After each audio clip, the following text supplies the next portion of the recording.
Sweet.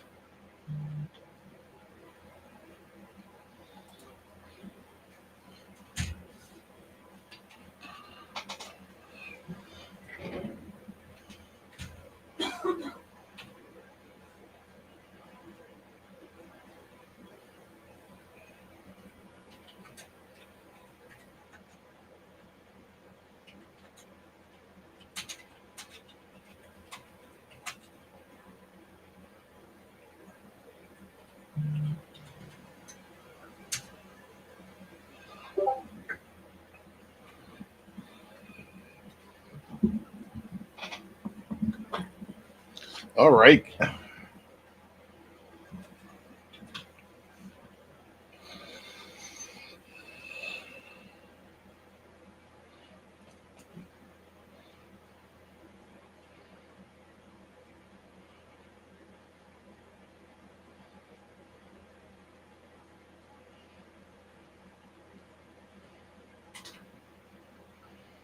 Mm-hmm.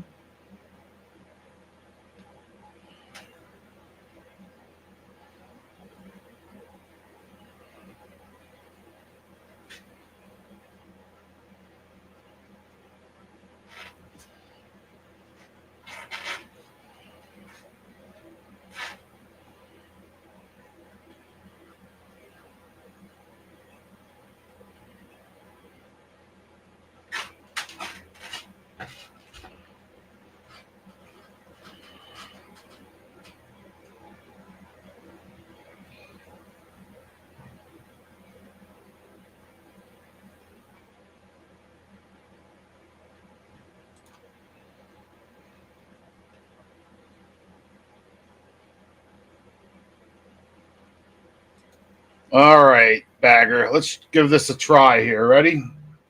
So I'm gonna invite guest.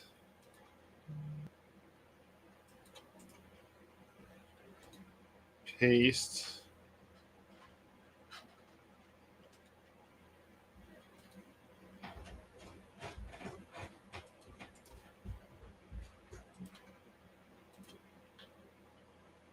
Did you get that private chat, Bagger?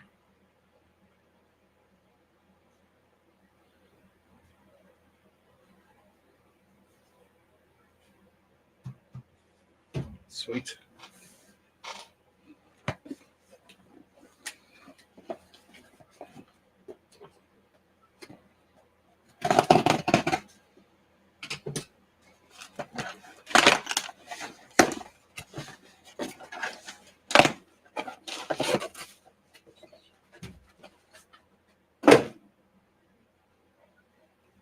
On a private chat.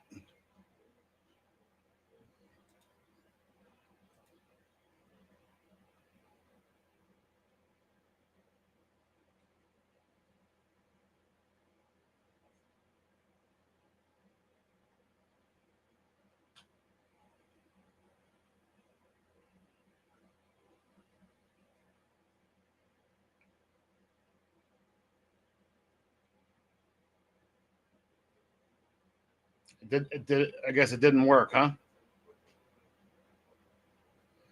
So let me see something here.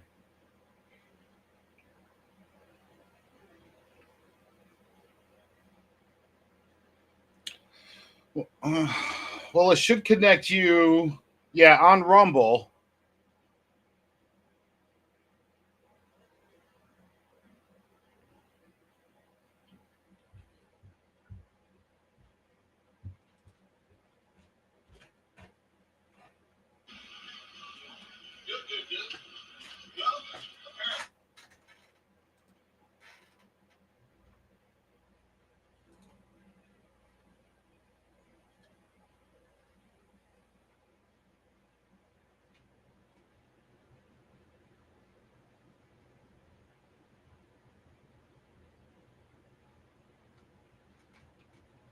You know what? I'm just going to do this. I'm going to make it a little bit easier here.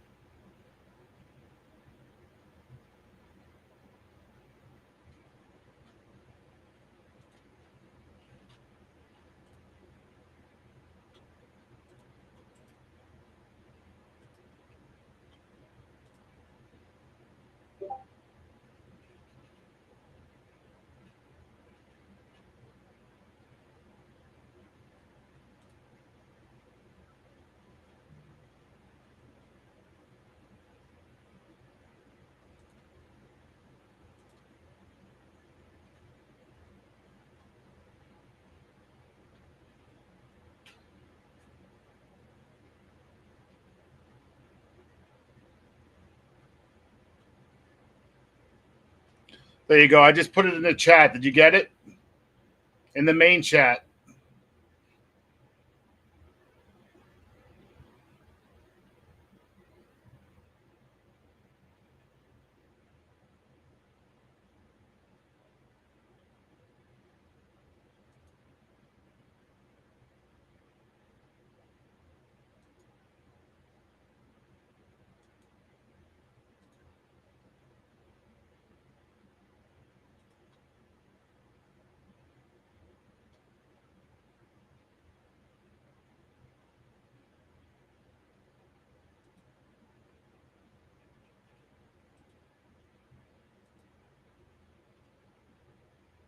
Let's see, we got 4 people on Rumble. You guys want to throw your names out there so I know who I'm talking with?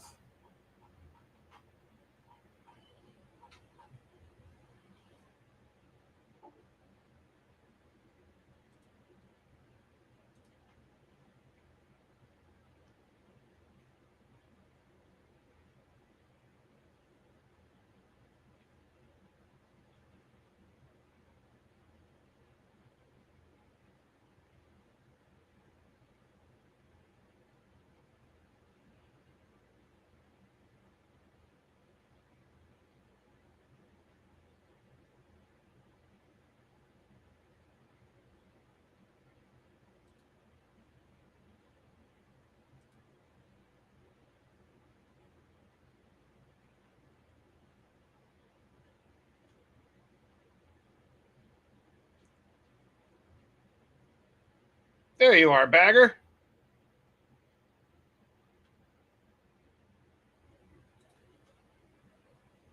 What's going on, brother? Can you hear me? I can hear you. Awesome. Sorry that was so difficult. No, it's really not that difficult. Sweet. All right, so it looks like we got like 4 people on Rumble. We got a couple people on YouTube. A couple people on Facebook. Man, that's pretty awesome. Awesome. Yeah. Very cool. All right. So if you don't mind, I'm gonna be munching my dinner while we're doing this. Oh, motherfucker. Okay.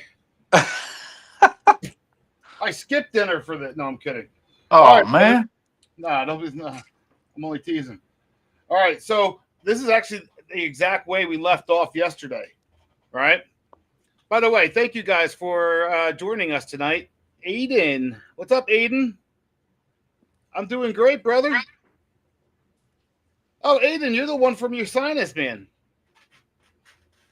Thanks for coming to check this out. I hope you're doing well. So, thank you guys for joining tonight. I'm Joe from Mag5 Firearms. And for those of you that were on yesterday, I did a demo on a complete breakdown of a 1911. I took it down to its like finest parts, right? A couple lessons learned. You know, I broke actually one of my pieces, which is coming in the next couple of days. So I should be able to fix that relatively soon. I was just going to ask if you fixed it. Yeah, I didn't fix it yet, but it's coming. And with that being said, oh, be careful, Penguin. We realized how dirty it was. Oh. All right. You got good grades. Good job. So what we're going to do is we're going to go ahead and we're actually going to clean everything. And at the same time, I'm going to give you a demo of how great my product is. All right. And how it's great for all surfaces. So I'm going to give it a quick clean so that, you know, I'm not going to sit here and drag it on. But we'll get it done, right? Your paper got published by the college. I'll send you a link after. That's so awesome, Aiden. That's great. So Aiden was a student from the local college who contacted me and wanted to learn more about firearms and weapons and stuff like that. And because he was doing a paper. So he came over a couple times and, you know, we broke down a couple firearms together. And he's just telling me now that his paper got published, which I think is fantastic, man. Congratulations, Aiden. That's cool. Yeah, it is cool. All right. So, do you have any questions before we start? Anything from yesterday you want a refresher on? Bagger? I'm good. You're good? Yeah, it's pretty straightforward, right? So we're going to use the fantastic, the wonderful Mag5 Firearms gun cleaner. It would help if I turned it on. Can you zoom in on your camera just a little bit? Zoom in on my camera. Yeah, I can. Definitely a lot better when, say when. More or That's less. perfect right there. Right there? Okay. All right. So we're just going to give this guy a bath just like that, right? And I'm just going to go ahead and pre-soak all the other parts so that we're not really waiting too long. I actually couldn't believe how dirty it was. But it was really the first time that I really kind of stripped it apart all the way down like this.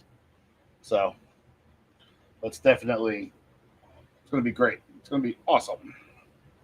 All right. So again, we're just going to let it sit for like 15 seconds or so. And then we're going to grab our handy dandy towel. We're just going to start wiping stuff down. All right. And you can kind of see how, like, I love doing this because it's like the white towel test, right? But look at this. Like, you can see that black already just coming off and it's sitting in the pool, you know, underneath it. Just tells you how potent it is and how well it works. So, all right. Go ahead and just grab our towel just like that, and we're just going to give it a bath.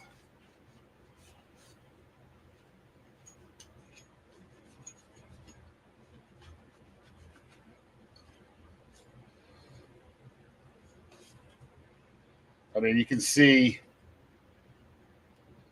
on the I should have did a white towel is what I should have done, but I need my, there we go, old man glasses right here. Hey Google, play some music.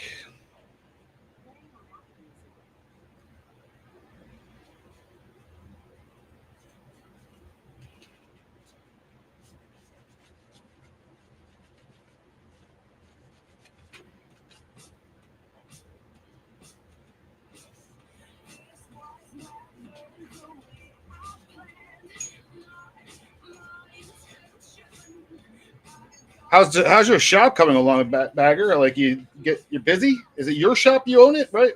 Yeah, I own it. I'm extremely busy. Yeah. I'm booked about 3 weeks out. And what do you do? Like just modifications, or you build your own, or? Maintenance and repair, and then I install a bunch of audio. Oh, okay.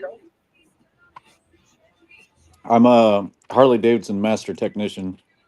That's pretty awesome. That's definitely awesome, man. I'm assuming you ride then, right? Oh yeah.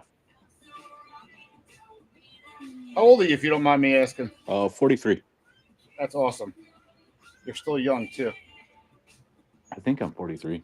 I say the same thing. I was born in 83. That's all I know.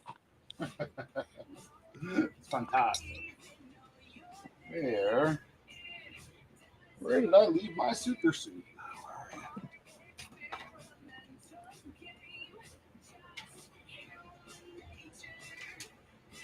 I hate when my stuff gets moved around. But no one else to blame but myself, though, you know? But just like AJ, I'm just going to blame my wife. That's my story, and I'm sticking to it.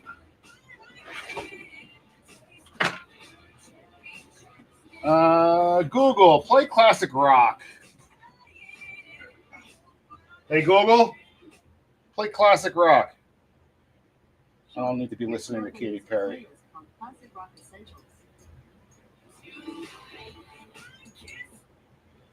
No, I just use this little dental tool, you know, to get into like the little nooks and crannies just to make sure that I got everything. You know what I mean? Little scraper tool, you know.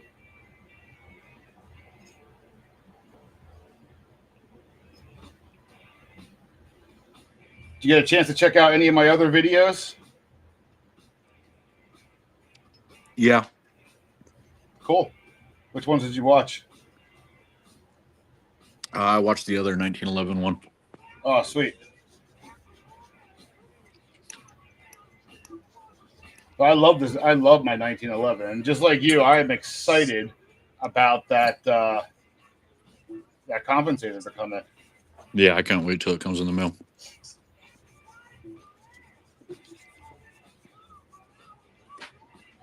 There we go. There we go. Big difference, huh? From the way it was yesterday.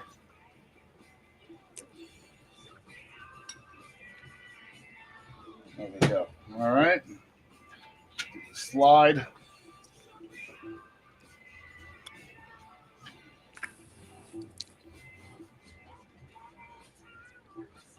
Oh. Aiden, are you still on, buddy?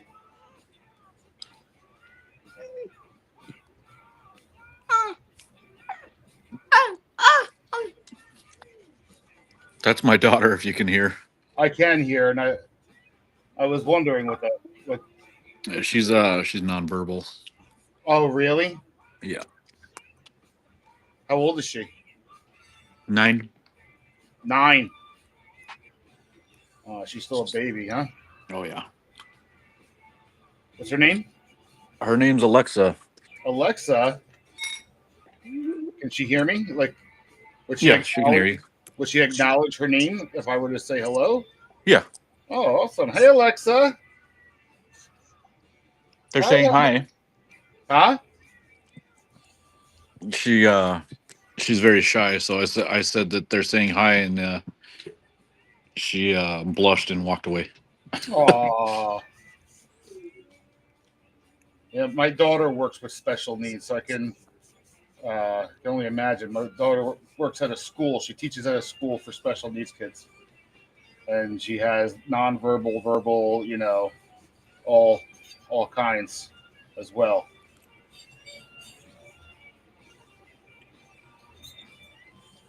Yeah, it's the school systems out here in Chicago are kind of sucky. I'll tell you what, though, for Pennsylvania being a liberal state, we actually have some pretty awesome schools. Our school, like, I'm actually very proud of our school system. They do, like, I feel as though they did great with my kids, and you know, I would think with Pennsylvania being in the Bible Belt, it'd be more, I don't know, not liberal. Aiden, you want to join us?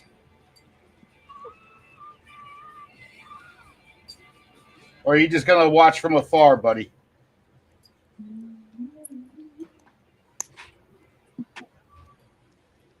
Yeah, my daughter went to summer school, and she has a speech tablet that she uses. You push the buttons and it says, has phrases and words and stuff. Yeah. They told her that she couldn't have it in school. What? Why? No electronic devices allowed in school. And we were like, it's a medical device. What? Fucking idiots. Can I say fuck on here? I can't say fuck on here. You can say whatever you want on here. This is Rumble, man. Rumble, Oh, yeah. YouTube.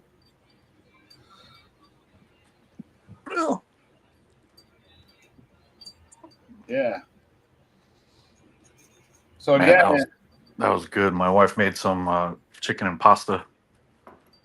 oh, that's awesome. Not to rub it in. No worries. I think I got some chicken tenders being made right now. Hey, can't go wrong with the chicken tendies. That's right, man. Alexa, Dad got you apple juice. Look at that. I mean, that's just like, again, like all I did was spray it. I haven't scrubbed it with anything, and that's how potent my cleaner is. It's taking the stuff right off. And I just used the tool to get into the tight spots. So my Hellcat has been sitting in a drawer for the past 3 weeks. Yeah. While I was waiting on the barrel and slide to be ported by AJT. Yep. And I pulled it out to put it back together. and I used your cleaner, and shit still came off of it, and it was just sitting in a drawer. I can't believe how dirty it was. Isn't that crazy? So now I'm gonna clean the ejection port. So I just use like a little Q-tip. I just go right inside like that. You're gonna be shocked. Watch this. See that? It just Okay. like I couldn't believe. It's not like me to neglect my pew-pews like this. Honest to God. Another clean tip. Wow, this is really.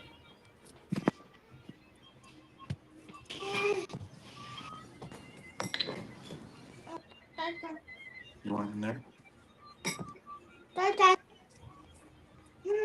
Hey, honey. Joe said hi. Hi. Can you hear me? She's waving. Aw. So she talks sign language through her stuffed animals, and Okay. she's making her dog say hello.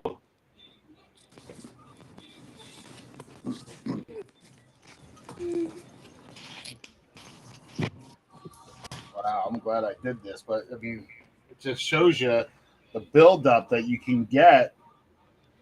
You know. Yeah, it's crazy. Like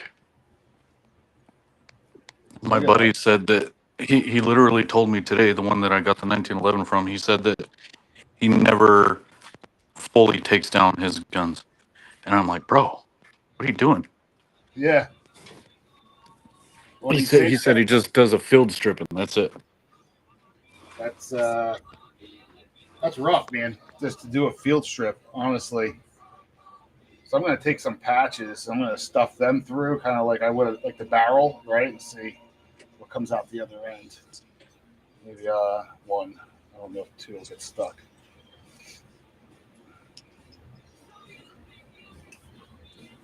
I think tomorrow I'm gonna try to go live on TikTok in my shop.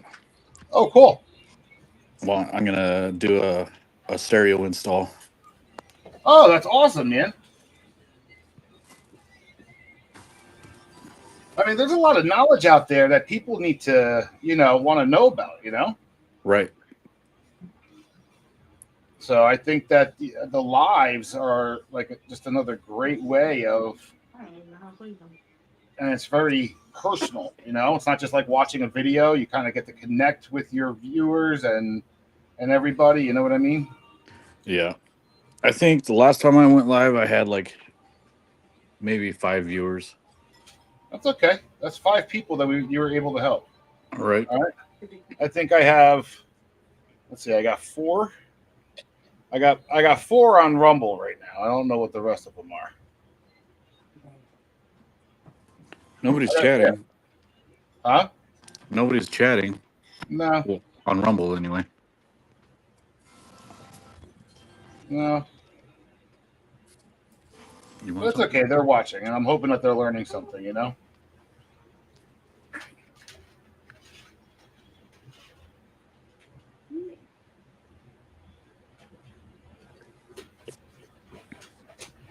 That is crazy how dirty this is.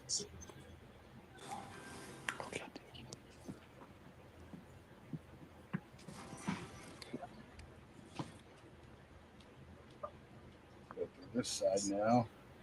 If I just had a Q-tip that was just a little thicker, I think that would be great.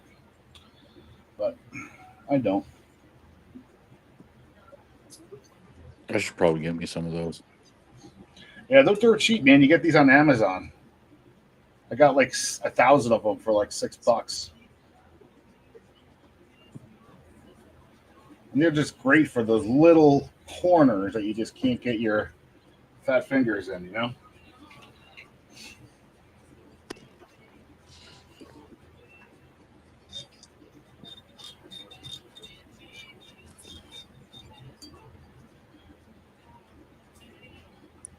Did I tell you so I was reading some of your reviews and I saw that somebody put some of your cleaner on some brakes, Yeah. and so I did the same thing. I was like bullshit. So No way. and so I did the same thing on some brakes on a Harley, and dude, it cleaned it right up. Clean it No right up, joke. right? Yeah, it's good stuff, man. I'm very proud of it, man. I'm very proud of it. It's one of those things that it's gonna work out great now. That's it.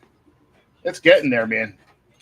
This is getting there. Just gonna douse it a little bit, but yeah, I'm very proud of it. So we I don't. Are you familiar with Riptide Armory? Yeah, I got some of that in my shop too. Yeah. So I've used Riptide for many years, and when I opened a business, I actually reached out to them and I said, "Hey, what can we do together?" You know. And long story short, I ended up partnering with them so that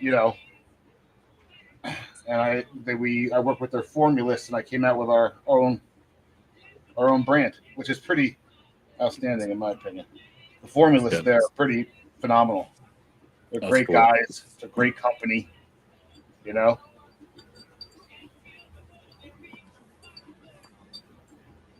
I got that, and then I have yours, and then I have the good old hops number 9. Oh yeah, that's like cologne. I love the smell of that stuff, man. Makes my whole office stink. All right, now I'm going to do this middle one, firing pin chamber. Yeah, we should be really good now. That one came out clean. That last swipe I did, so and I'm just at the firing pin chamber now, trying to get all that out.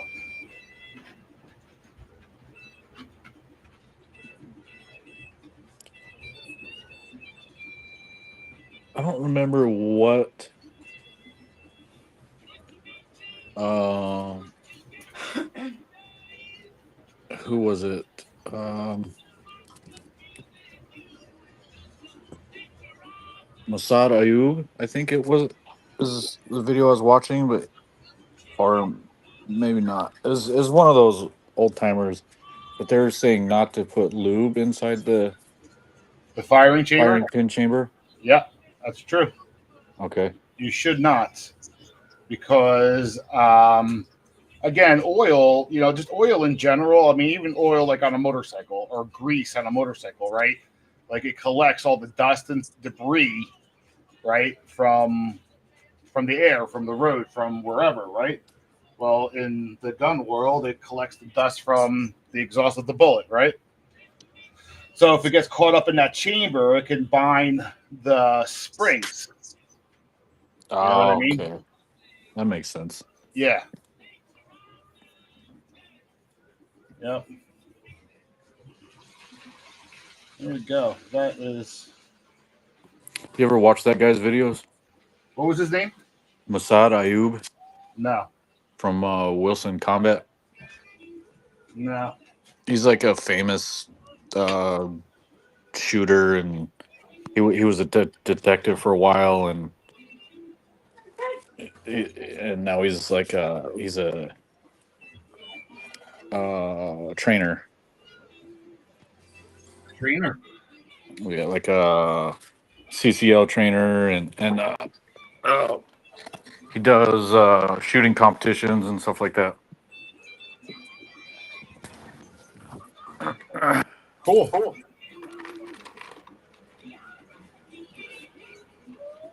Look at that. I just took this carbon right off the. He's Right written off. a couple books, bunch of how-to videos. Is what Yeah. he does. There's a guy named Hawkin. He's on YouTube. What's his name? Hawkin45. He's another one. He's one that I watch, and he's very knowledgeable. He's one of those old timers. You know what I mean? That learned everything the old school way. Those are the type of people I like watching. Yeah. Yeah, me too. So he has like a little. I guess he must have a lot of property or something, but he just goes out back of it and he has a bunch of steel set up and he just goes out there. He's like, let's have a good time, you know? And he starts blowing stuff up.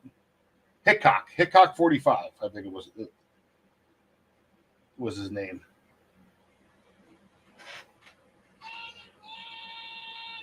There we go.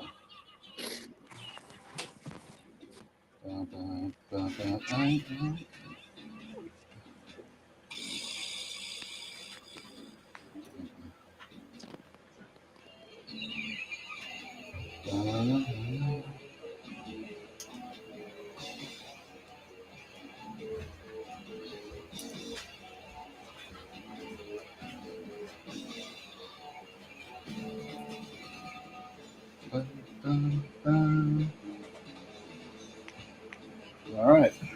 Almost there. Almost there. Get this done.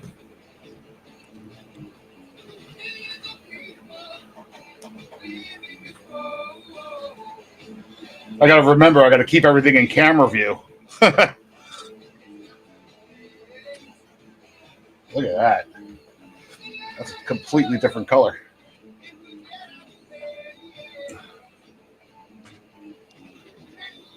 That's the spring. So what do you use to polish the trigger there?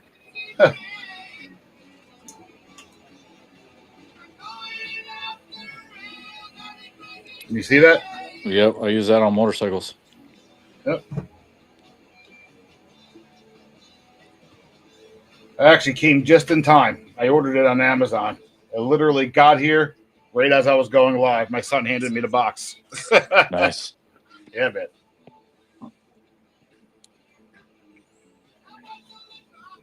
And then I use a Dremel.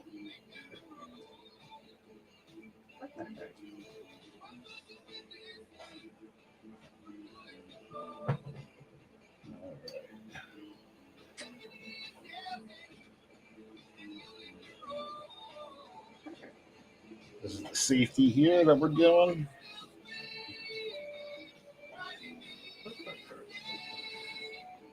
Going up the hills on the canyon tree.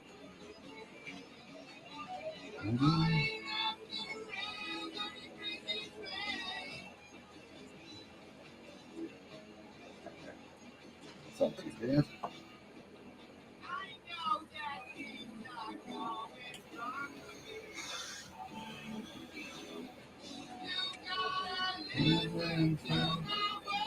Beautiful. Beautiful. Do the hammer. Who else is on?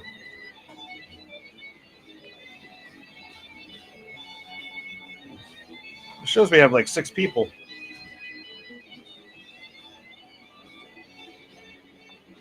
Oh, what's up, Acri? How are you, man? Hey. You want to join us, Acri?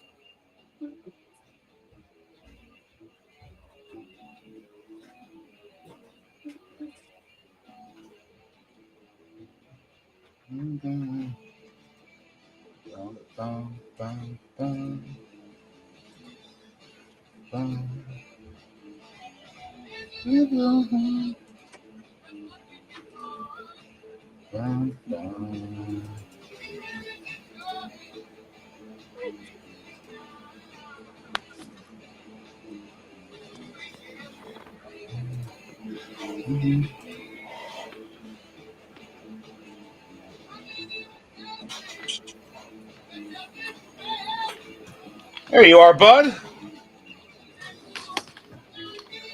Hold on, give me a second. There you are. Hey, what's up, Acri? What's going on, bud? Hold on, let me turn this sideways, see what it does sideways. Oh, there we go. What's going on? Not much. Just ended my live. I gotta go cook some dinner. Ah, cool. Yeah. What are you cleaning there, brother? My 1911, all the parts for it. Oh, nice. And we're Yeah, using that Mag5 firearm cleaner. yeah, that stuff is awesome. Like literally, I haven't pulled out a brush yet. All I've been using is my towel. All right, and it's taken everything off. Is that those new Mag firearm fiber towels? Not yet. They haven't arrived yet. I Oh, think. because you got them from China. Yeah, I don't know where it said local, but Timu's weird, man. I don't know. Yeah. But when they come, I'll be adding those in. I'm just trying to figure out all the buttons. I can't see any comments though. You can't even see baggers. I can see Really? Because baggers. I I'm can't trying to get see. rid of the comments so my screen is bigger. Well, I turned the camera sideways, but I don't see the comments now. Well, if you I, I, turn. I also went on the studio app. Hold on. Oh, wait a Wait, hold second. on. There we go. There we go. I just had on the side by side face thing. Okay. Oh, okay, so you can see it now. Oh, now I just lost it. Okay, that was me then. Hold on. Oh. There you Oh, go. there we go. Got you. Okay. Okay. Yeah. So this is a software. It's called Restream, Gotcha. and I'm actually live on Facebook, YouTube, and Rumble. So, Nice. and then all the comments come to the main chat box here. So, Nice. yep. So it's only one chat box. I don't have to worry about multiple. You know what I mean? It's Yeah. actually pretty cool. Now I'm trying to go back up. Kind of Back hard up, to. back up to what? Oh no, because I have my phone sideways, so it's like I lost the picture, like of what you're doing, because I was reading the comments. So Oh, gotcha. just kind of weird with something new, until we get used to it. Yep. So this little spring, what was the name of this? This is called the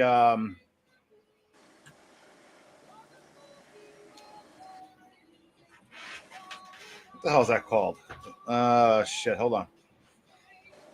The mainspring housing. That's what this is called. Right. So anyway, this can actually break down into smaller parts. So there's a pin right here Oh yeah. that goes from here to here, and once you remove that, then all of this stuff up here falls out. Oh, Oh, Bagger left? it looks like it. Huh. Yeah, I gotta leave in a second too. I gotta start cooking. All right, buddy. I want to jump on and say hi real quick. Yeah, I'll still be here because I'm still gonna polish and do all that stuff. All right, brother. Well, I'll talk to you later. Okay, See ya. later. Hickok 45. That's right there, Aiden. Bagger, where'd you go, man?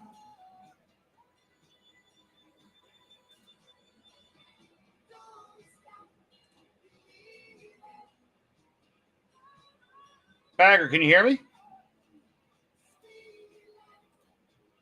Bagger?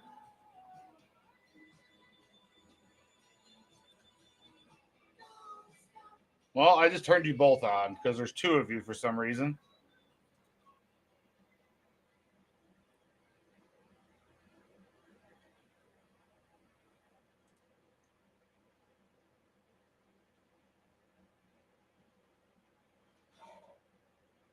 Yeah, man, that's pretty awesome right there.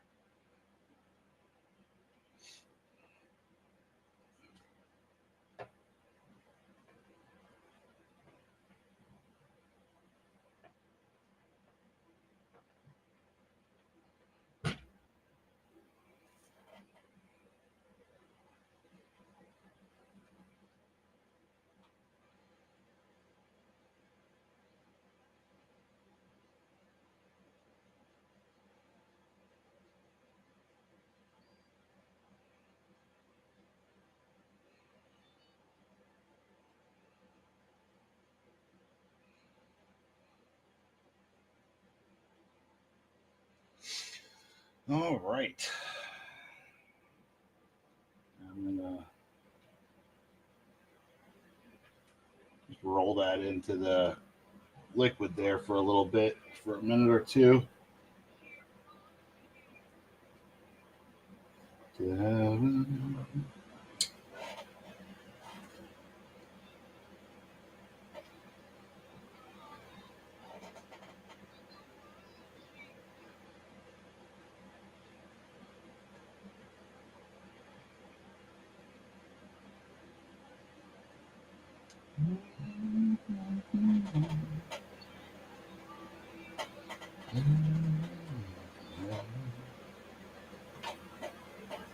All right.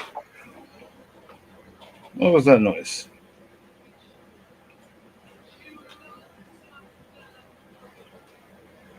There you are. Where'd you go?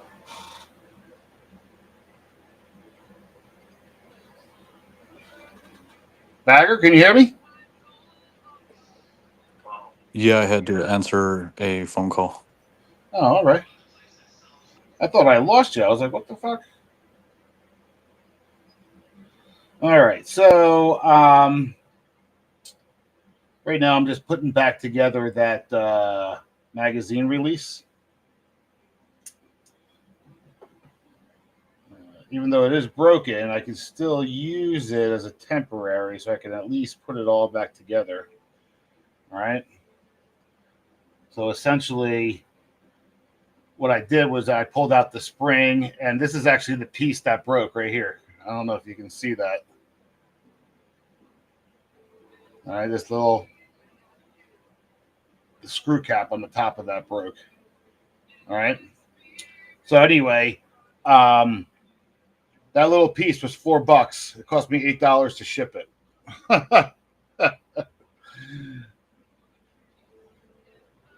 So you just put it back in, and then you push down and twist.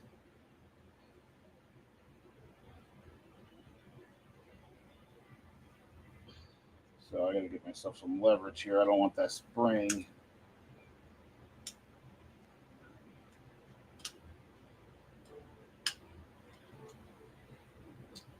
That's what I was afraid of. Bum, bum.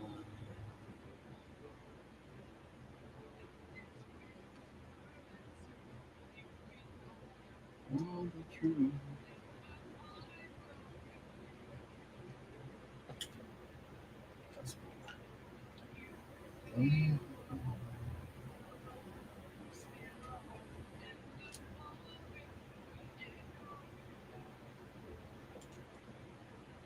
Have the magnet help me hold it in place.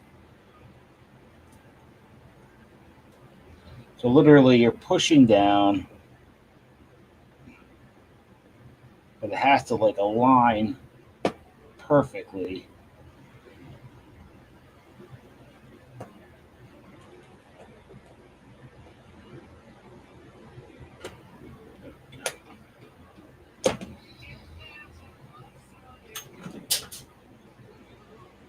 Oh, that didn't work out.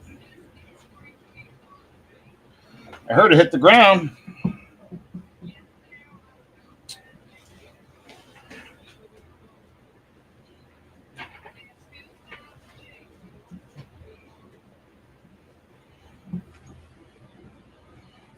Mm-hmm.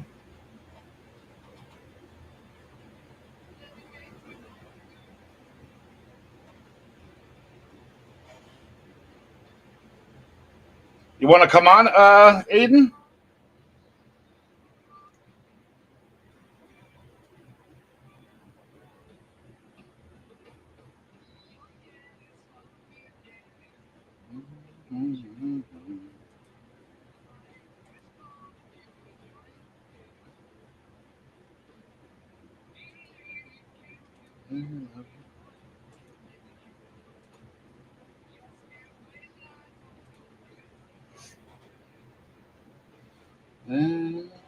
This dude Aiden, he's like a brainiac, man. This kid is like super smart. So let's see if he joins us. Said he was gonna.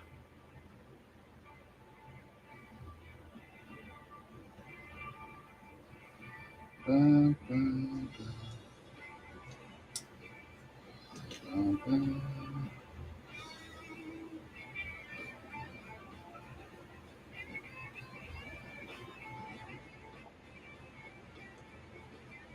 a second, Aiden. I'll get you on. That's what I didn't want to happen.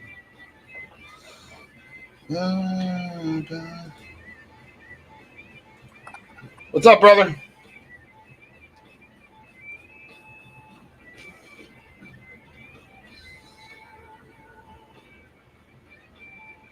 Hey, sorry about that. For what? Just getting my stuff because I just got back from the range, not just maybe about an hour ago. Oh yeah, which range did you go to? It's in Louisiana. It's I don't know off the top of my head. Oh, you're down home. Oh yeah. Oh, that's right. It's summertime. So you. Yes, sir. There we go. When do you come back to school? Ooh, actually pretty soon. I think August 24th is move-in day for my college.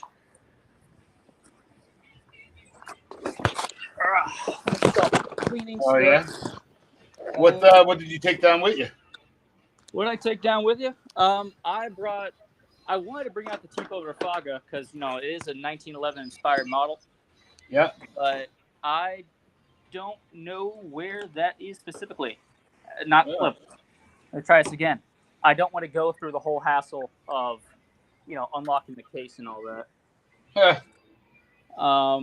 So I brought down the one that I do shoot with, which is a Beretta 92 FS. I don't know how to properly put this. Nope. There you go. But yeah, no, if I can actually get this open, 1 second. I need like a stand or something. Yeah, like a tripod.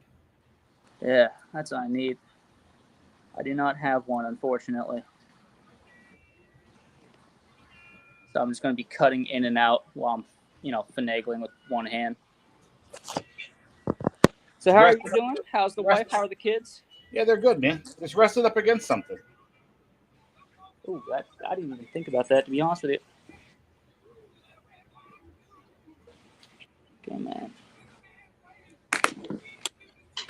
That's one lock.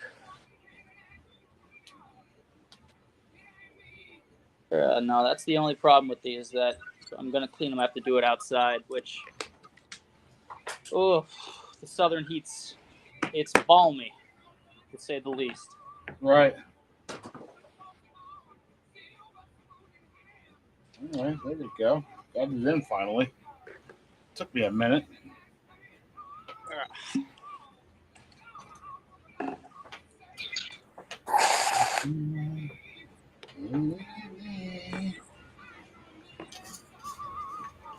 Are you using the Mag5 Firearm Advanced Gun Cleaner there, Eden?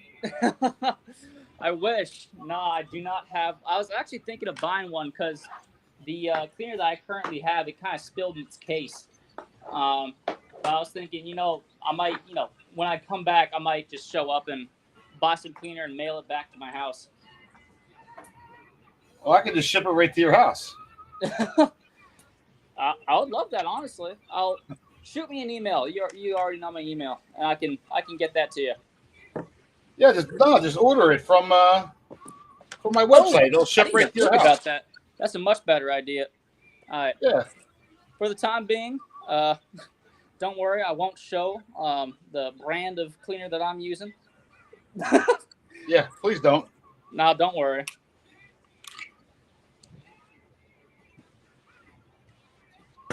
But yeah, no, this is what I am.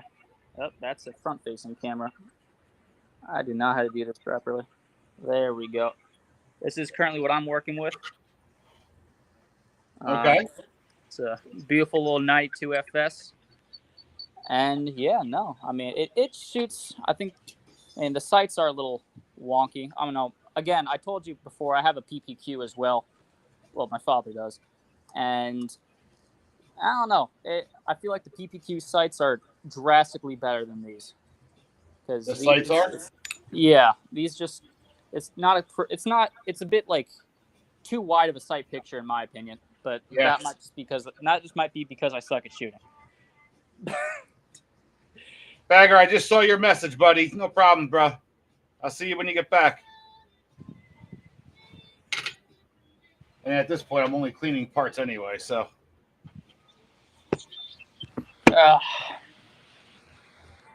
So, little fun thing about the 1911 for anyone who's watching is that I know this might come as a shocker, but it was adopted into service in 1911.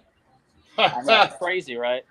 But more importantly, is how it got into said service.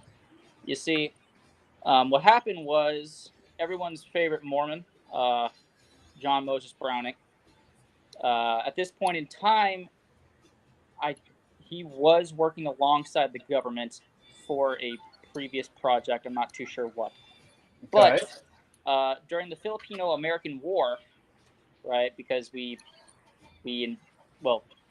it's a whole thing. Long story short, this was when we were kind of a pseudo empire or just an empire, and we had control of the Philippines. And the Filipino people did not like that, so we had to put down a lot of insurrections.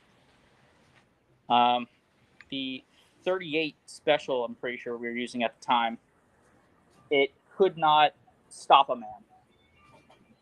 So they had these tests called the Thompson-Lagarde tests that showed that the most acceptable form of pistol caliber was going to be 45 ACP.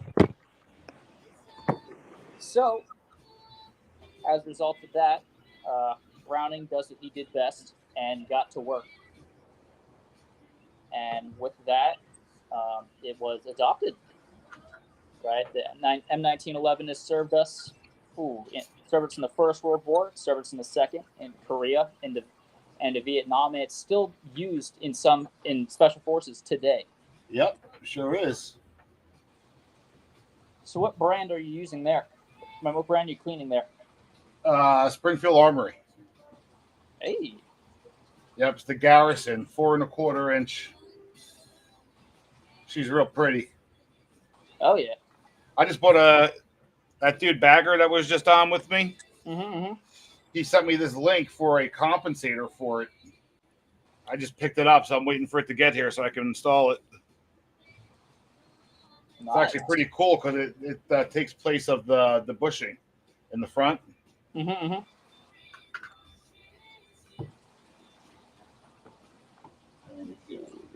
That's sitting there. That's sitting there. Here's a question for you. Yeah. So, how often do you recommend you clean out the bore of your gun? Let's say you shoot at the range once a month. How often do you recommend you clean out that bore? Just the barrel itself? Yeah. I mean, like honestly, for me, like every 600 or 700 rounds. I see.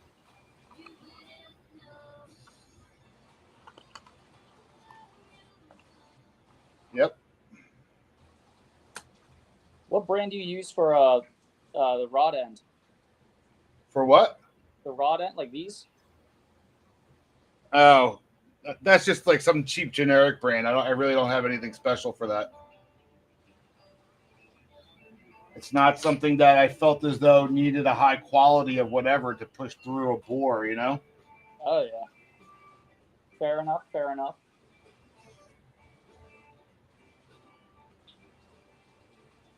Wow, look how dirty that was. Ooh.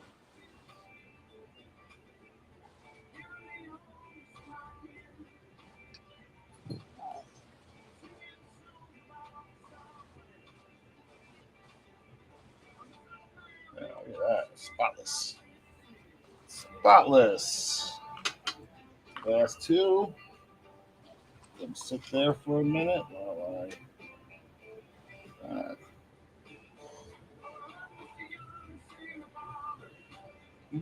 I can't tell you much about the new Springfield Armory, but I can tell you a lot about the old one. Oh yeah, go ahead. Yeah, Springfield Armory was first established, I believe. Now, don't quote me on this, who's ever watching in chat, but I believe it was 1777 Okay. until the 80s, I believe, when Robert McNamara finally shut down the armory. This was after the M14 debacle. Oh wow. Okay. Yeah.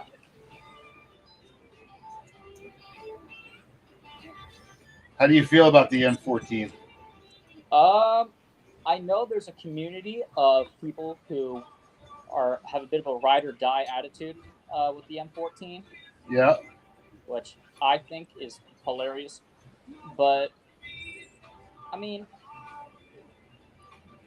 its service life, if you look at the history of it, was not good, unfortunately, right? It was a compromise. I mean, in essence, what the M14 was it was a compromise of two worldviews, right? You had the New Age outlook. Sorry, let me start at the beginning. You had the Old Age outlook of, a soldier. Every soldier is a rifleman and a marksman, right? This outlook since the Second World War. And you look at the Garand, right, or Garand, technically, where the gun's like 8 pounds. It's extremely heavy, and that's not even talking about the ammunition. Ammunition being also very large.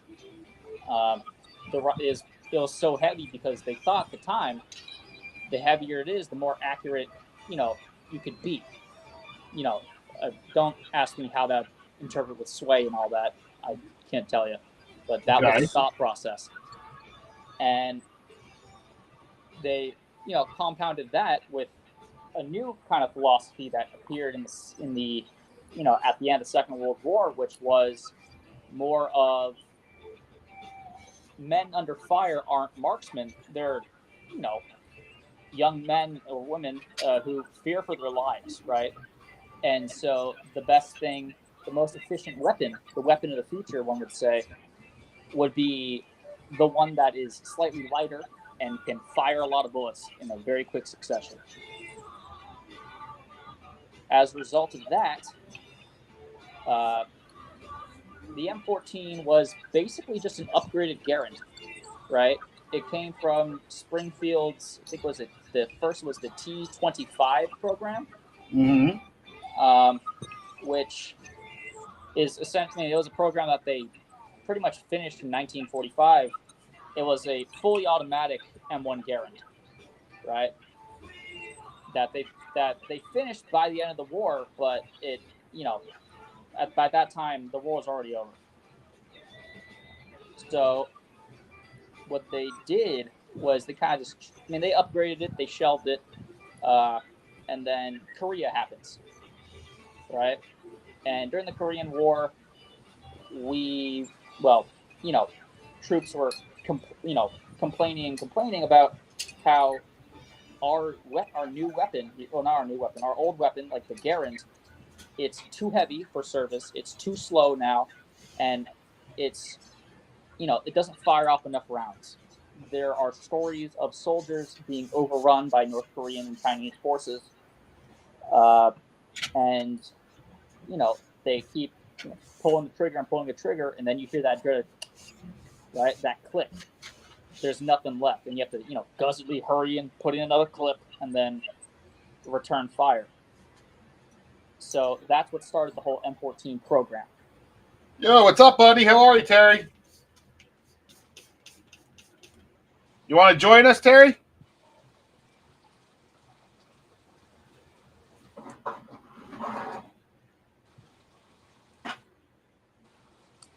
Shit, there goes my spring. 1 second. That's the worst. It sucks, man.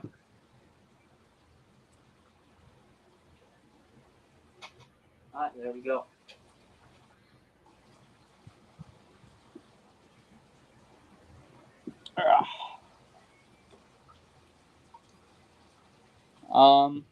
Anyway, as I was saying, so yeah, the M14 is literally just an upgraded M1 Garand. Right. Right.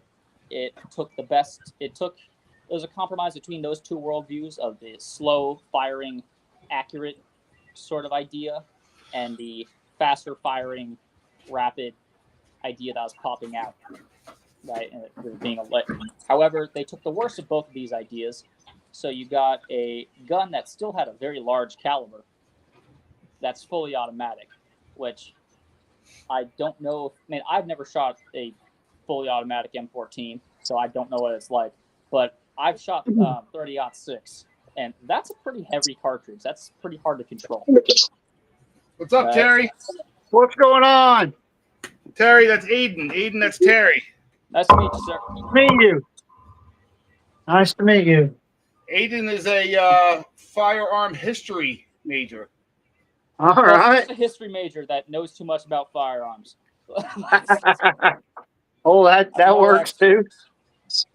Yeah, no, I was talking to Reed Knight, and because I managed to get an interview with him, and he's like, "So what do you do?" I'm like, "Well, I have this like fixation on guns. I think they're pretty neat." And he's like, "Huh." That was about it, right? That's all he said. Yeah, but it was a interesting conversation.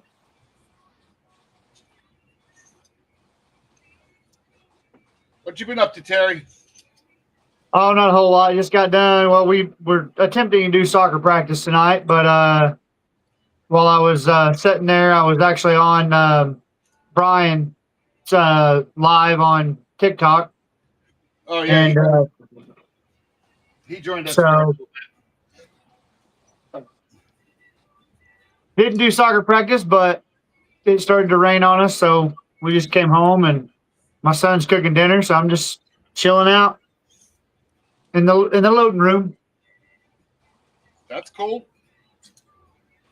Sometimes nothing better than just relax, do nothing. Yeah, I've got actually got a barrel today for a 350 Legend that I want to put together, but I thought I had a handguard for it. Looks like I might have to get a different handguard now. Oh, really? What's your go-to?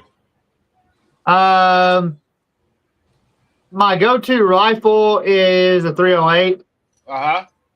Ruger Precision. I've actually heard a lot about those. Yeah, I actually ran into a really good deal with a guy, and we made a trade, and I ended up with that, and I absolutely love it.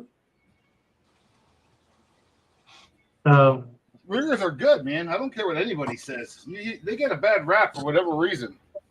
yeah, I'm a Ruger fan. I've got a lot of them.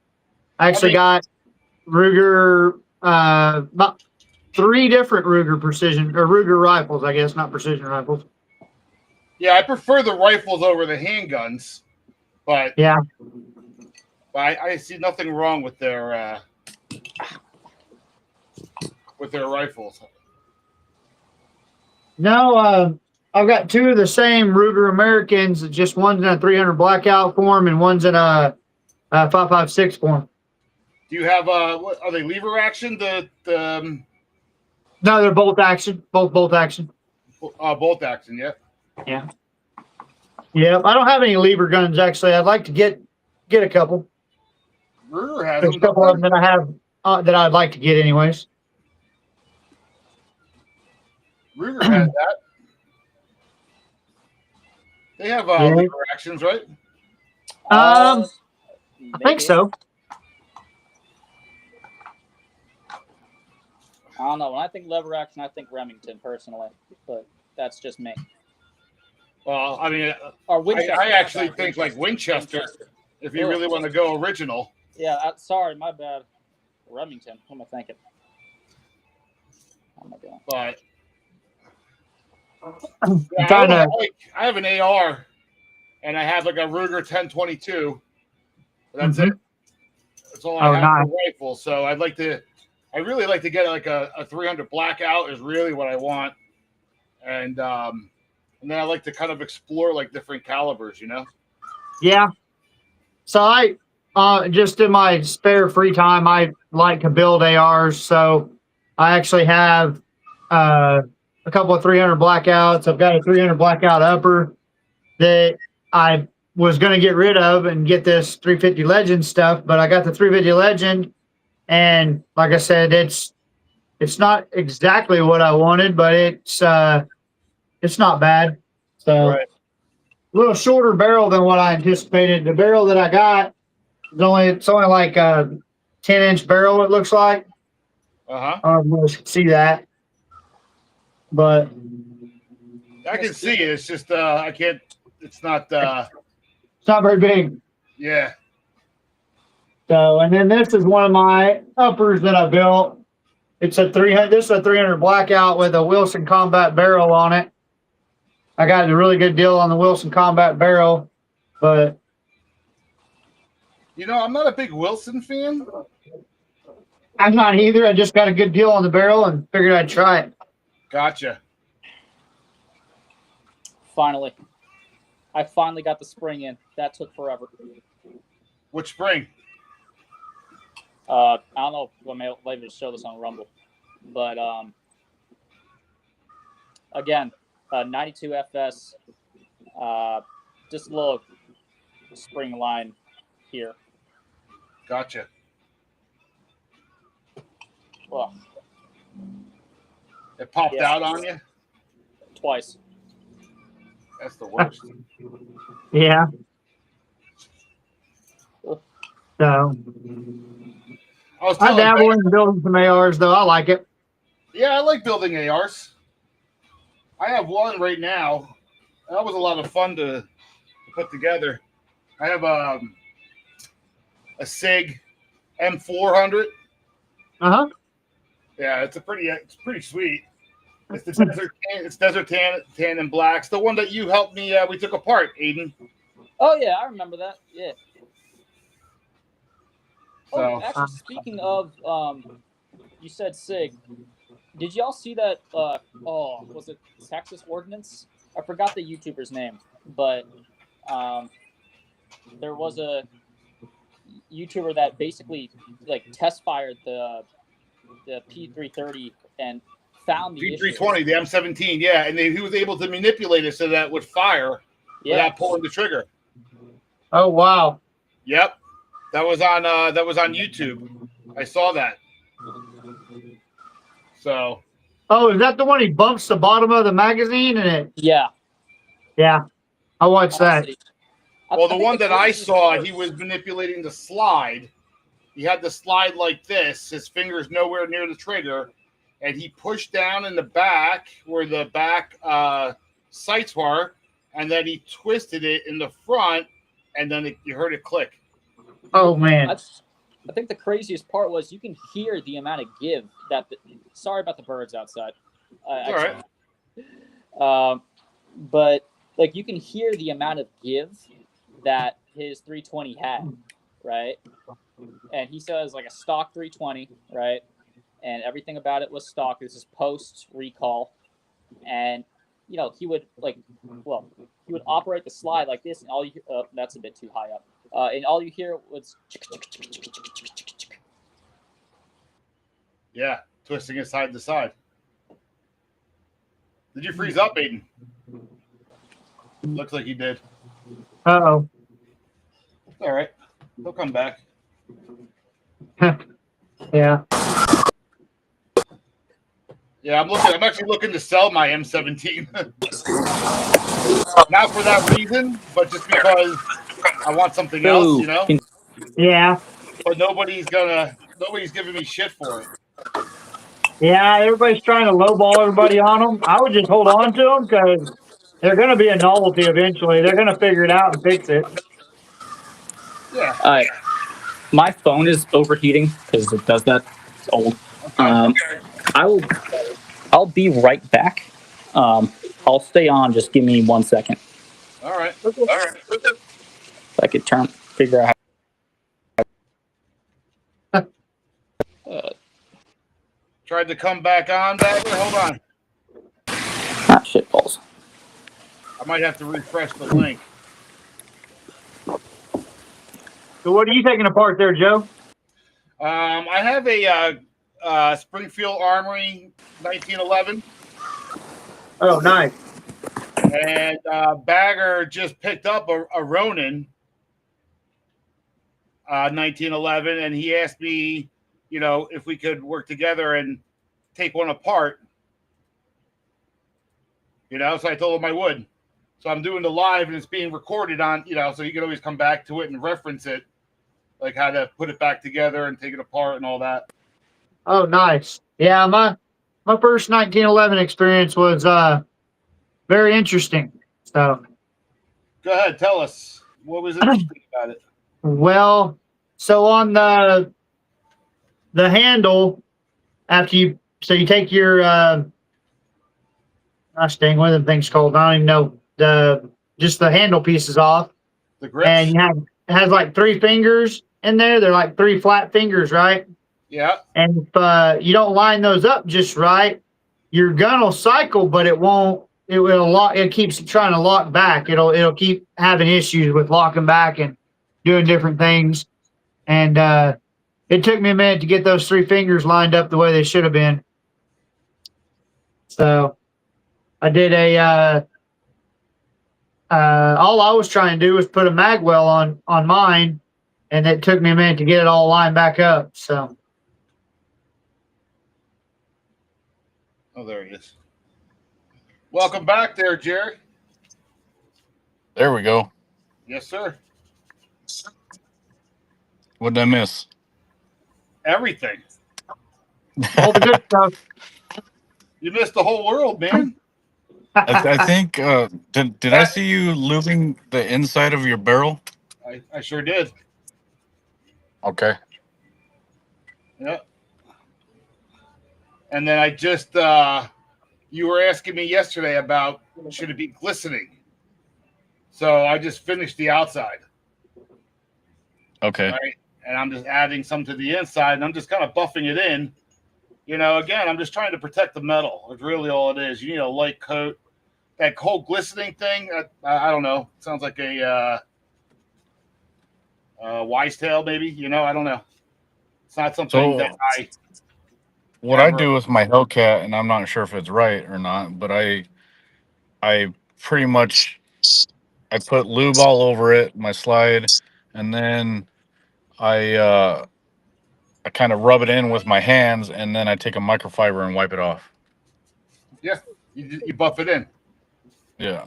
All right, kind of like what I'm doing. You just get it in there and you buff it in, and it treats that. It'll treat the metal because the oil that I have, again, it has graphene in it. And graphene is a protector. So the graphene will protect the metals, wood, whatever you're applying it to. Huh.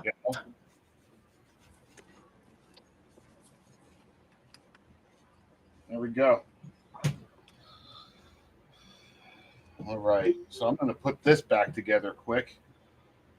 You remember how to do this? How we took it apart? Yes. Yes. All right.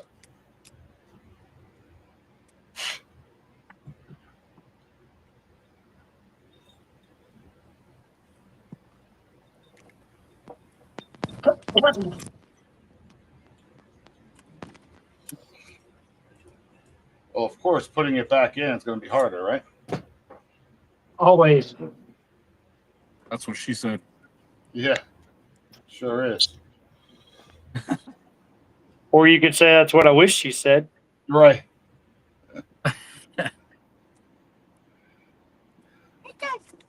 So I just took a little bit of that oil and I just put it on a patch.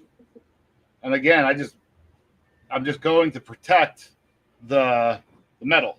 So this is the ejector I'm putting back in. Just like that. And it'll help it slide back into place as well. I hope. Famous last words.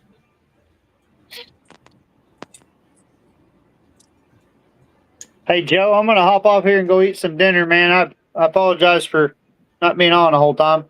That's okay. You're good. I All appreciate right, it. you guys have a good evening, and I'll try to catch up with you guys later. You got it, pal.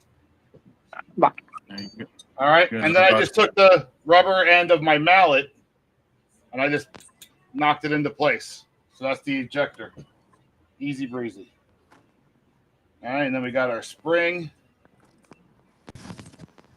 Goes like that. Excuse me one second. I'm going to mute my mic. I'm going to order some.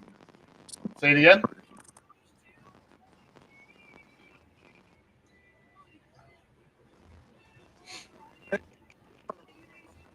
So what's up, these nuts? Four-piece nugget.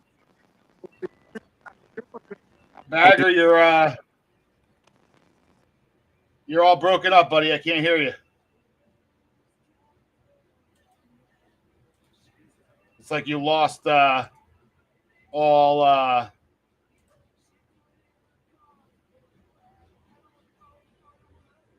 Yeah, I can't hear you at all, Bagger.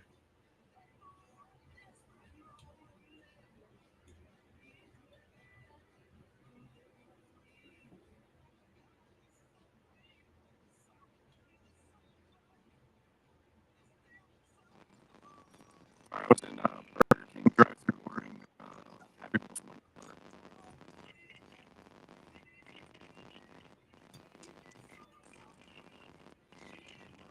you hear me now?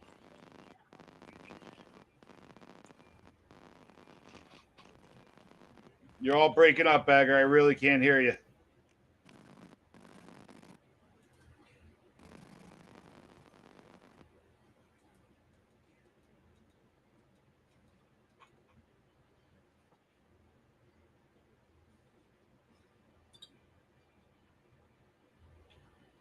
You're good? You don't want to join Salsa?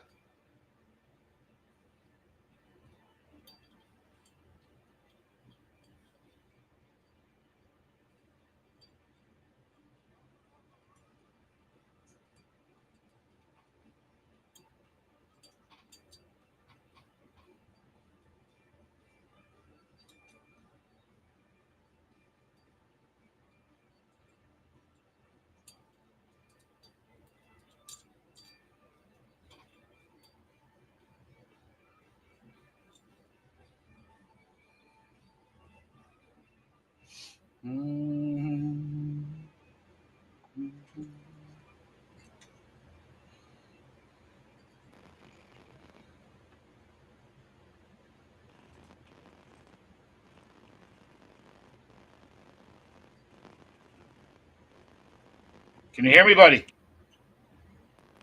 You're all choppy. I don't know what.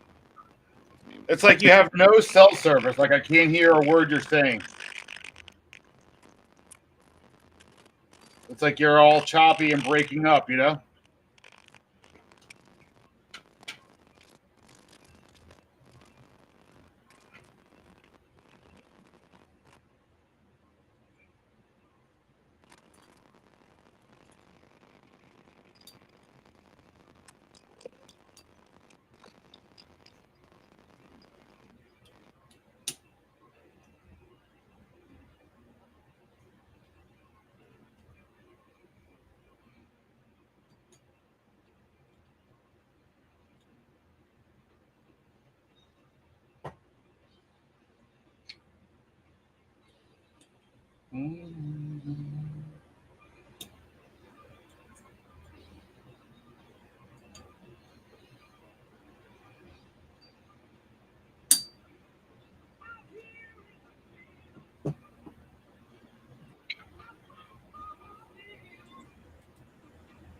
Hello. Hey, what's up, buddy? Sorry about that. Bagger's having a tough time coming back on. Yep. See, that's the thing about the Louisiana heat is that you leave a black reflective surface outside, it's gonna get hot. Right. So yeah. So, what are you working on now? Right, like what specific? I just put the slide back together. And now I'm about to start working on the frame and the trigger. Alrighty. Bagger, you there? Can you hear me? Oh, I lost him again. Oh yeah.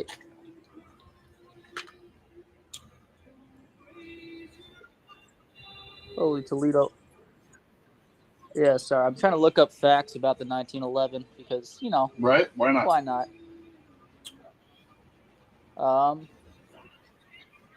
Here's a little game for you. Go ahead and name a country.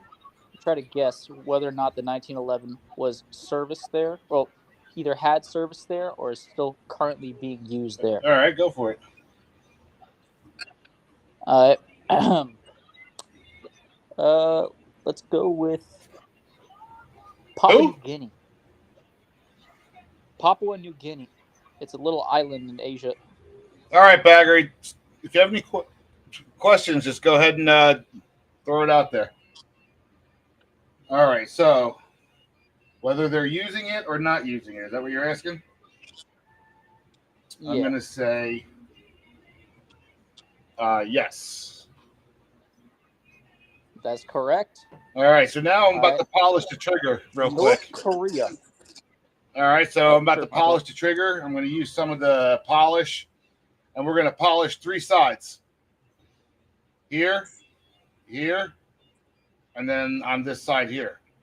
All right, we want that to be as smooth as possible. So this is what we're calling a quote-unquote trigger job, right? The Make sure smoother. it's in frame, by the way. What's that? Make sure it's in frame of the. You can't see it? No. Right there. Where is it? All right.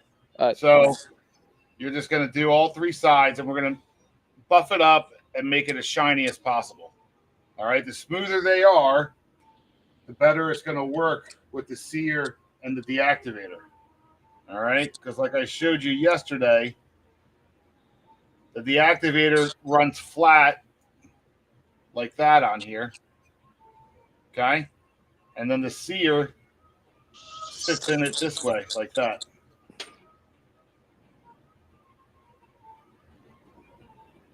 Oops, put it in backwards, like that. All right, so then when you pull the trigger, this moves out of the way, which engages your sear, which causes it to go boom, right? All right, so I'm just going to take a little bit of this.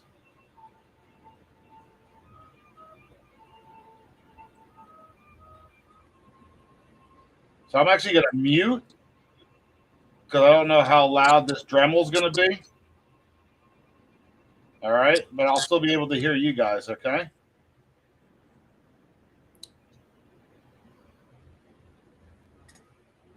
Alrighty. While that's happening, here's a little list of countries that have used the 1911. Well, this is according to Wikipedia, okay, so it's not take it or leave it.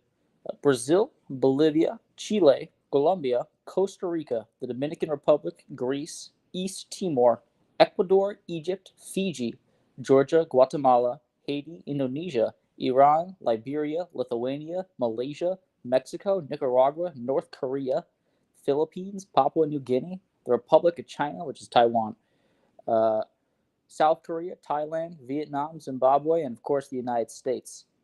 Argentina manufactured 1911 pistols under license from 1945 to 66. Canada used them originally in their first Special Service Force. Estonia used them, and they were replaced by the Heckler & Koch USP. That's according to some name I can't pronounce in Estonian. France used them. They were called the automatic pistol 1.4 millimeters or caliber 0.45. In French, that's, now, sorry for any French speakers, pistolet automatique 11 millimeter 4 C45. Let's see. Polish armed forces in the West, which were, military formations that fought alongside the Allies in World War II. They used the 1911. Even the Russian Empire used the 1911. I mean, although there's no source here, it says Nazi Germany also used the 1911, which I'm assuming it's from war trophies. But take that one with a grain of salt. There are many different versions and variants of the 1911. I mean, although, the one that Joe's currently working on isn't from Colt. The Colt produced models were the Commander, the Combat Commander, the Government Mark IV, the Government Mark IV Series 80, Cup National Match, etc. Gold Cup Mark IV Series 80 National Match, and the 1991 series. And there's actually an interesting story about the Colt Commander and the Colt Combat Commander, because the Colt Commander was produced in 1949, and it was framed. They had an aluminum frame, and this was developed in response to an Army requirement issued in 1949, and it was, by most accounts, incredibly unpopular. When the Colt Combat Commander came out, which was steel, that was in 1970, they realized that, they already had a gun called the Commander, so they took that market and they replaced it in saying that it was the lightweight Commander.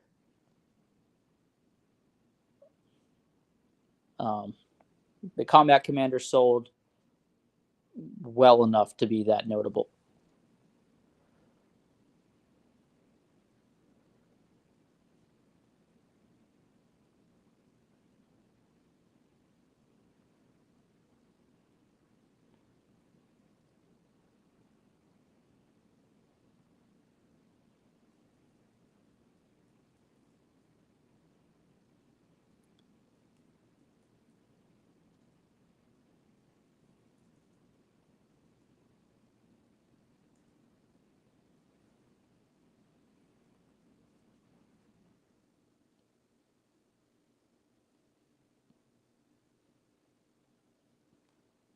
What's interesting about the 1911 is its history with the Medal of Honor, right?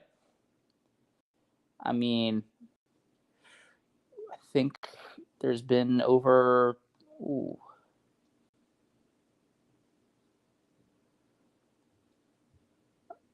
there are 20 or so recipients that have used 1911s to, in their Medal of Honor citation. This is according to, what the most famous one that I can think of was Thomas A. Baker, which that was July 7th, 1944. The story is as follows.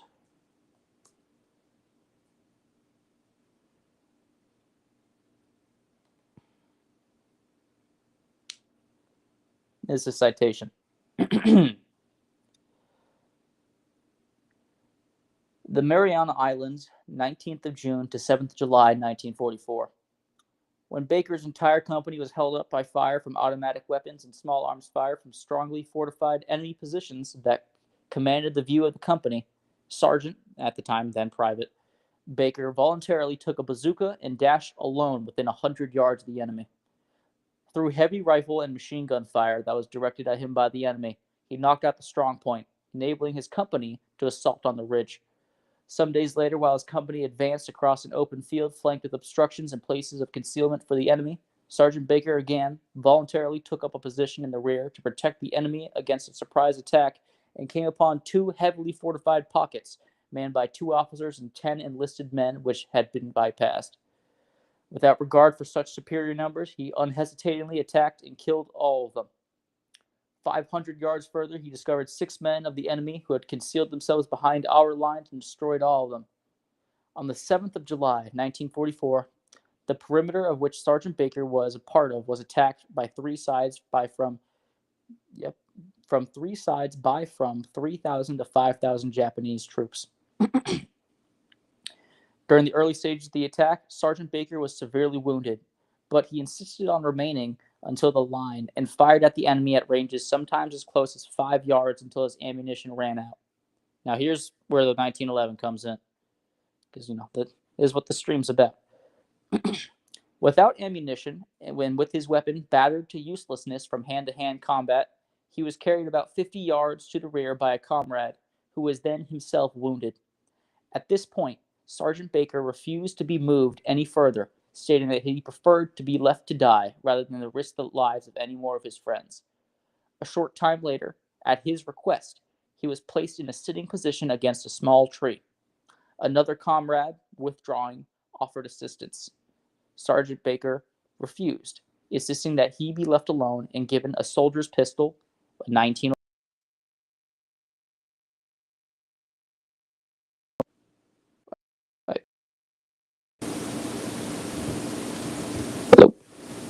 Okay. When last seen alive, Sergeant Baker was propped up against a tree, pistol in hand, calmly facing the foe. Later, Baker's body was found in the same position, gun empty, with 8 Japanese lying dead before him.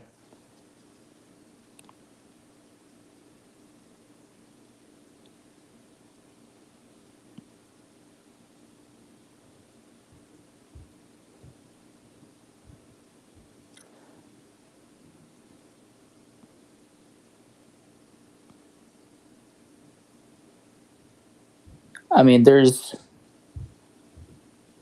many such stories. I mean, you can think of that one. You also think of Alan York, right?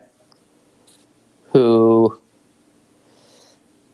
now that one will take me too long to look up, but that one's also very important. That's also a very notable one, as well as William B. Turner, which was in the first. Both York and Turner was in the First World War, if I remember.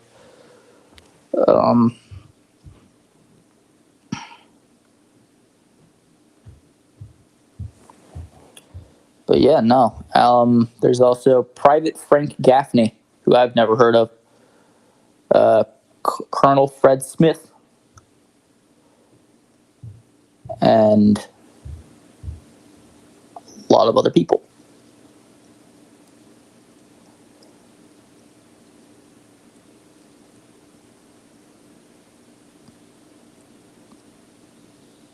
All right.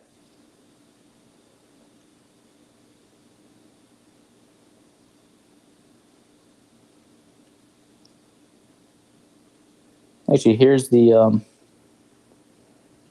story of Second Lieutenant Frank Luke, who is in France, September 29th, 1918, where the blazing remains of 3 German observation balloons had barely settled Earth when their assailant force landed in the gathering dusk. Second Lieutenant Frank Luke had taken off against orders and undoubtedly would be court-martialed upon return to the 27th Aero Squadron. But that was far from his mind. He had enjoyed a record string, 18 enemy aircraft destroyed in as many days, but now, wounded by German anti-aircraft fire, he landed his SPAD fighter, climbed from the cockpit, drew out his 1911, and chambered the first round. Losing blood and alone behind enemy lines, he hefted the Colt and perhaps took comfort from its familiar weight. The 21-year-old Arizonan was an expert with the model of the 1911 U.S. Army, and he intended to use it.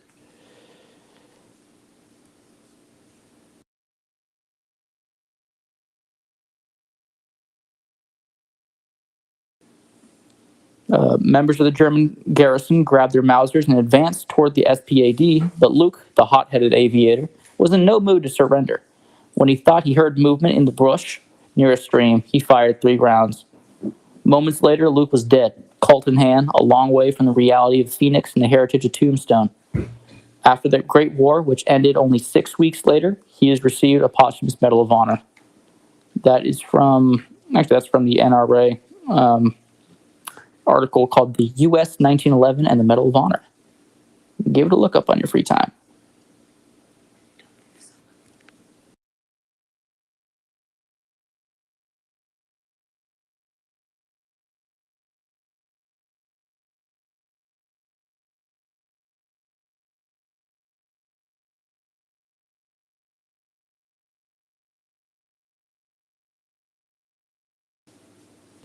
I'm telling you, Bagger, the kid's smart as hell, huh? I tried my best.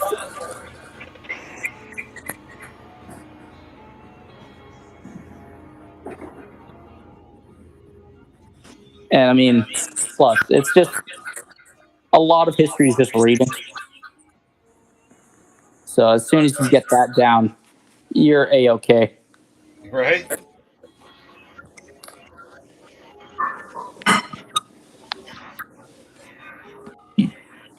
I'm glad you unmuted when you did. I was running out of Medal of Honor stories. Honestly, I got that one, and then maybe Alan York, and that's it. That's Well, I wasn't expecting you to entertain everybody. hey, look, you know, I what can I say? I thought it would be fun. Hey, man, good time. Oh yeah.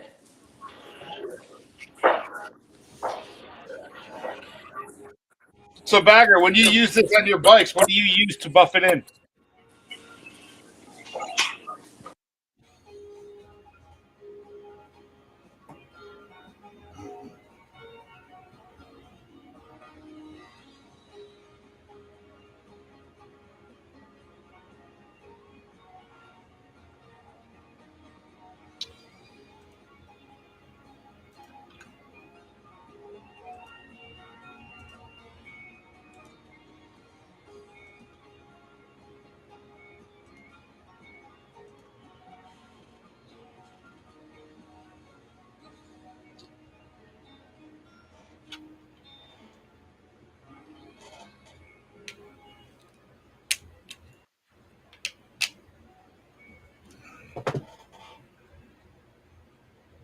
Can you hear me now? I can hear you now. Awesome. Man, So what was your question? What do I use for what? you said you use this on your bikes, right? I'm Oh, assuming the cleaner? yeah, I'm assuming to polish up your chrome. Oh yeah. The I use it. You're talking about that polishing pad that you got? No, I'm talking about the paste I'm using. The clean this stuff. Oh yeah. I use it on like exhaust and stuff to get like burnt shoe marks and stuff, and like pretty much anything chrome. Anything chrome. And then, so what do you do first? Do you use a buffing pad, or what do you do to apply it and then take it off? And what's your process? First I go at the chrome with double out steel wool Uh huh. and get anything off there, and then I just use two microfiber towels. One to put it on, and you use a little bit of elbow grease to rub it in, and then another one to wipe it off. Oh, I got you. So essentially, that's what I did here, right? Except I used a stone. I used one of the stone bits, right? And I took a layer off, right, which is why I got so shiny. And then I put some more on. And I'm going to use this pad to buff it up. You know what I mean? I was wondering what you're using, if it was a stone or a buffing pad. Yeah. No, I got a stone here. Okay. Oh, there it is. There's the camera. Yeah, a little stone.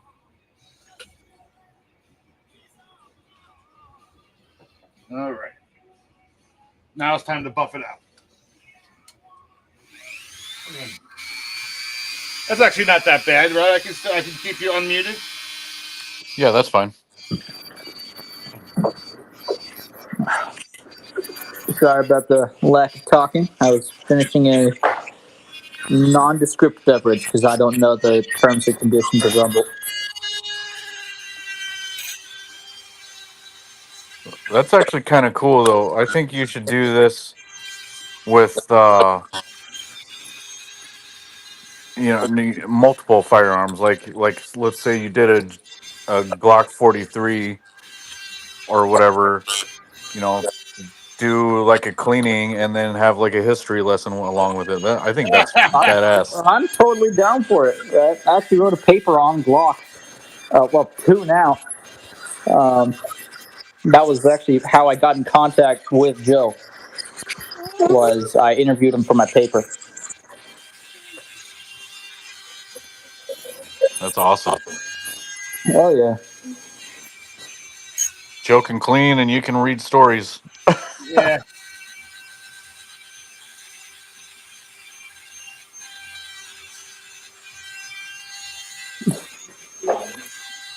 But So by yeah. doing this, bagger, it's going to give you a nice, crisper, cleaner trigger pull. It might even lessen the drag on it, right? So most 1911s have like a 5 to 6 pound trigger pull. Just by polishing these couple parts, we can probably drop it down to a 4, which is actually really great for a 1911, you know? Okay.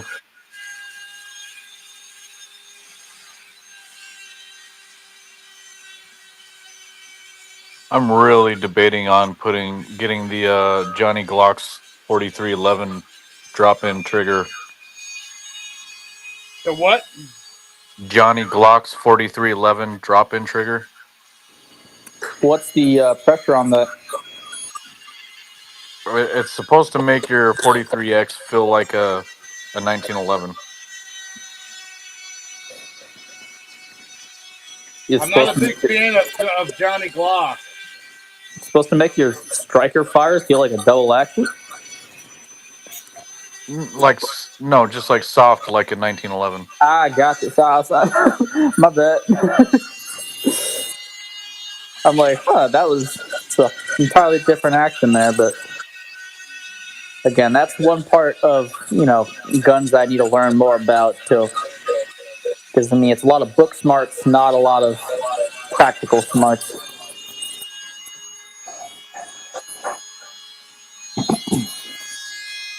Joe, you said you are a fan or not a fan? I'm not a fan. From bad experiences? I just think that they're overrated. I don't feel like they actually work the way people think they do, or they, you know what I mean? Okay.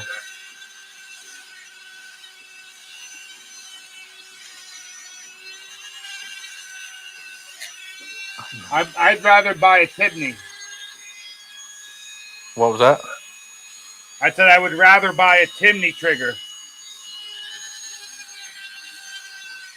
Timney. Okay. They have some really great triggers, and I just I like them so much better. They're spring assisted, so that when you pull the trigger, the spring helps reset that trigger. You know what I mean?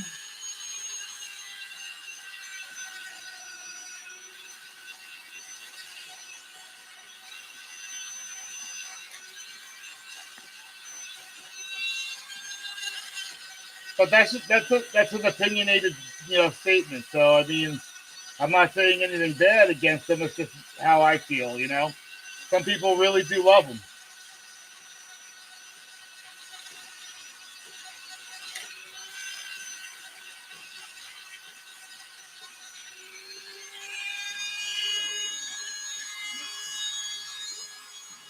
I got the Apex for my Hellcat. The Apex. Yeah. Yeah, I put that on my Smith & Wesson. I love that. That's another good one. I didn't change any of the springs or anything though. That actually makes a big difference, in my opinion. Changing out those springs. You change the spring on the firing pin and then on the sear. That makes a huge difference, in my opinion. I changed the springs on my Taurus 856 Uh-huh. Went from a 9-pound pole to a 4-pound pole. Yeah. I don't doubt it. That's it. When you say hair trigger, this thing on a revolver is a hair trigger.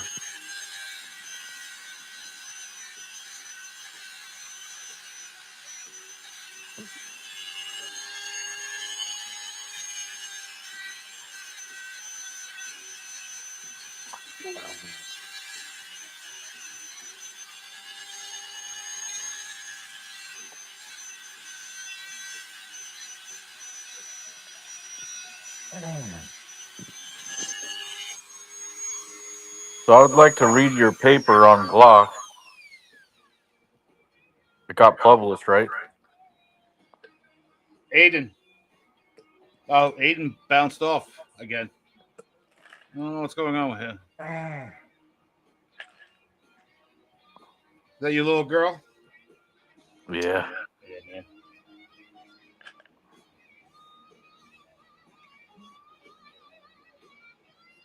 You're not a single dad, right?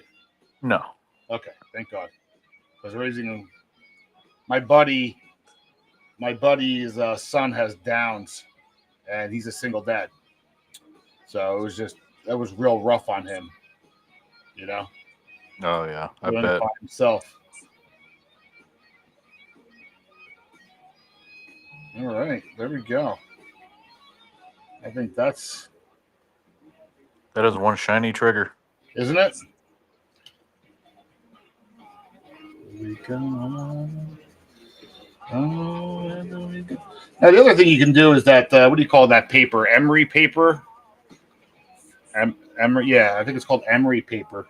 You have a good night too, Aiden.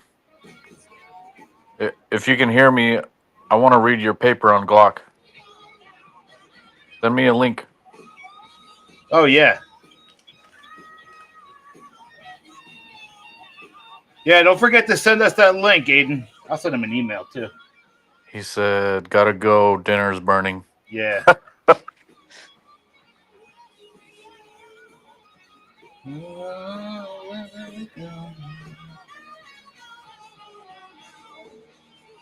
There we go. That's real pretty. All right. So now the other one we're gonna do is So when you're doing that, that's not gonna like take off some coating or anything and make it rust.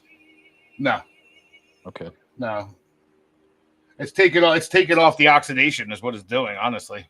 Okay. And it's removing any like divots or pivots or what do you call those little like dollop like when you hit Pits. yeah, pits, that's what I meant. Yep.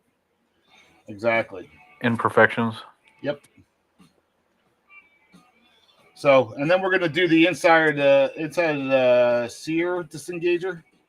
Okay, so that's just the flat side is what we're gonna buff up. That's all. So we're gonna put a little bit of the polish on there.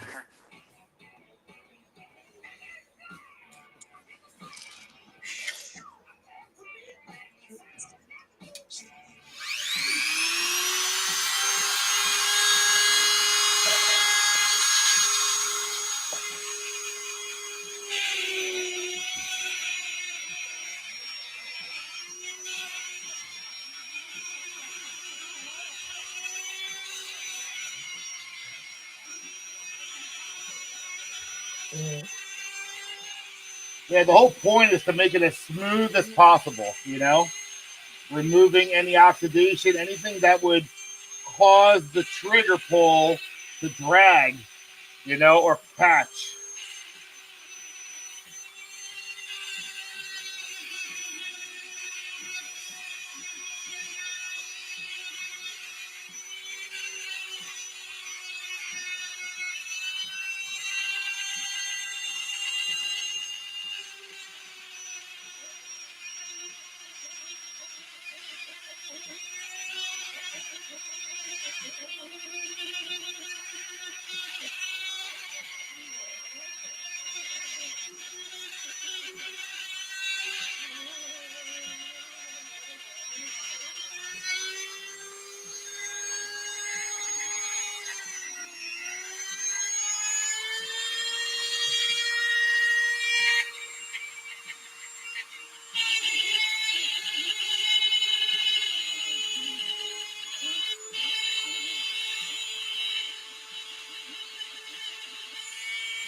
Perfect, man. Look at that. It's like a mirror.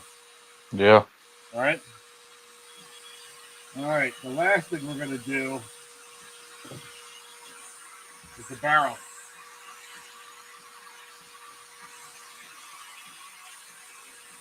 And all we're gonna do is just right in here.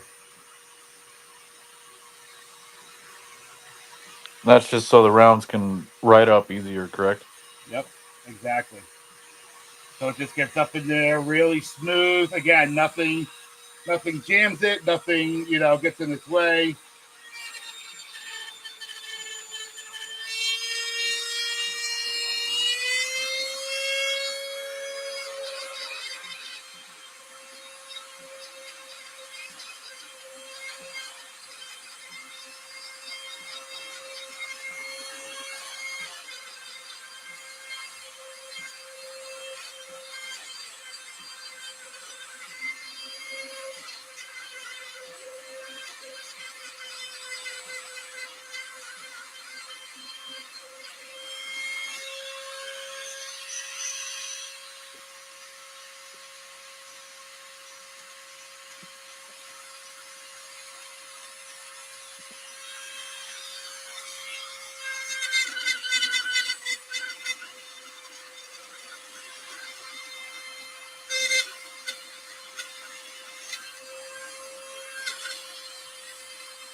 There we go.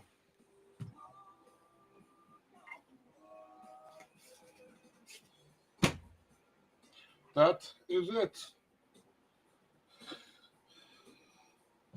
Again, it's like a mirror.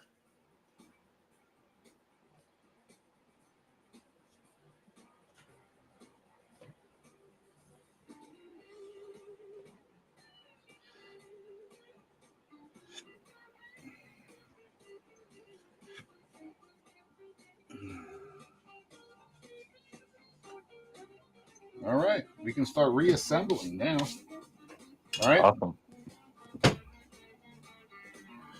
All right. When you put the trigger back in, you're going to notice on the back side here, there's a slope. Can you see that? Yeah. All right. So that slope has to go with the slope of the arm, right? So it just slides right in like that.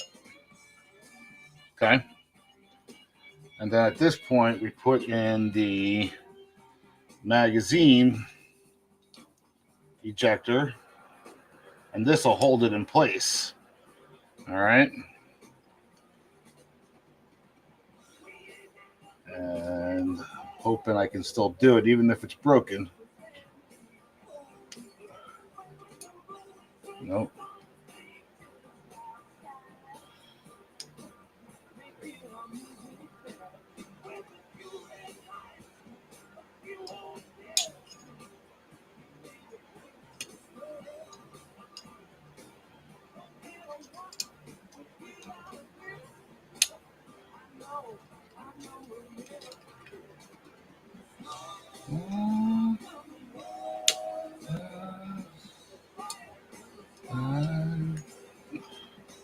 All right, even if I can't get it to seat, that's what holds it in place, just like that. Okay, and then when I get my new one, I'll just pull that out. But as long as I can hold it, then we can keep going, right? So we got that, and then it's the do all this.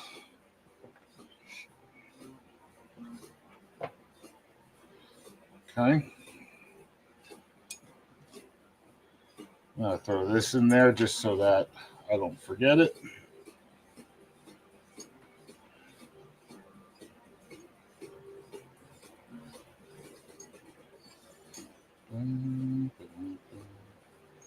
Oops, no, it probably goes in this way. This way.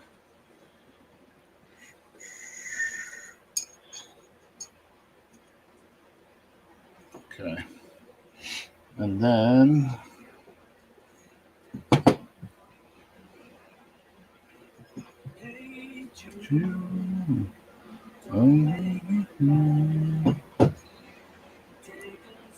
and song will make it better.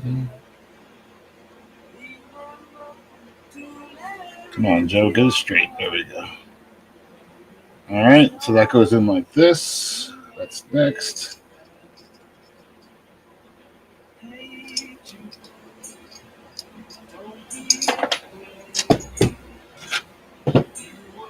Hoping I can do it without that, but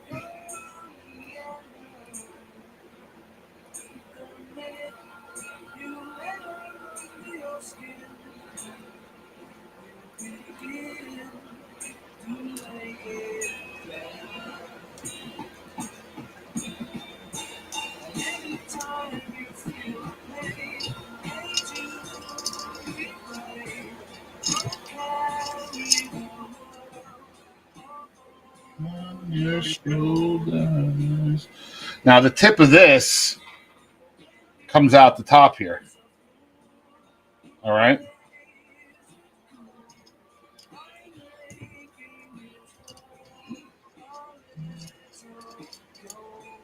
There we go. And then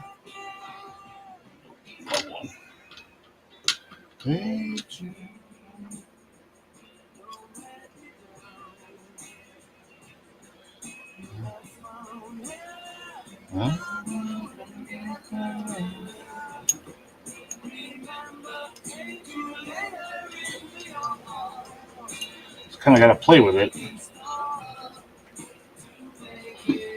And then when in doubt, hit it with a hammer, right? When in doubt, hammer it out. That's right. Until you fuck up and you're like, shit.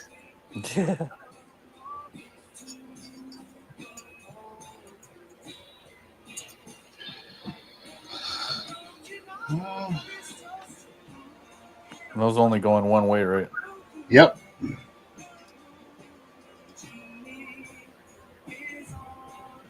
Just got to get those holes to line up. You know what I mean?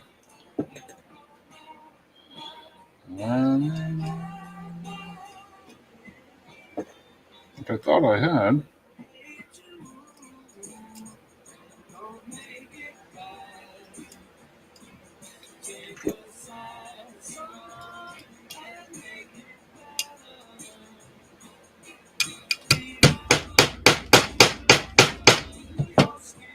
doesn't go in with 3 wax, it's not going in, right? Let's try that again. Let's see that you slid out there, bastard.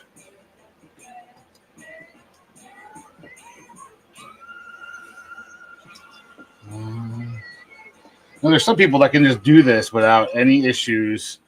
They just like, oh, there it is. I lucked out. Let's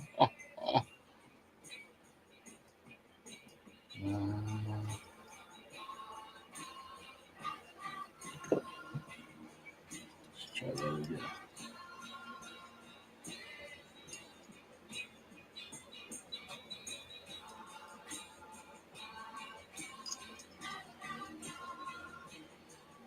Oh, no wonder. It's not all the way up. Okay. Now let's do that again.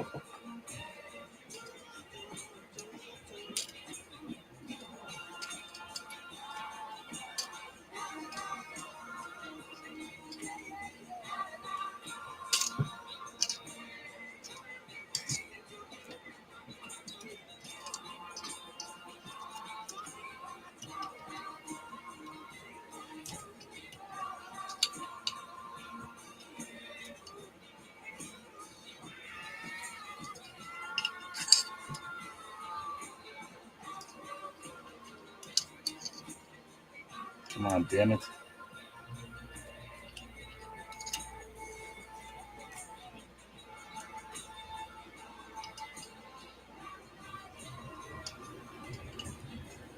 There it is.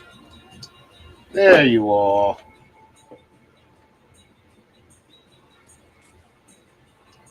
It's being feisty. It sure was.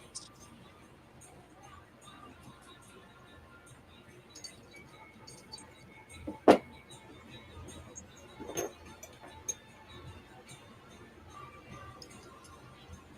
we go. It's a little bit more freer. Of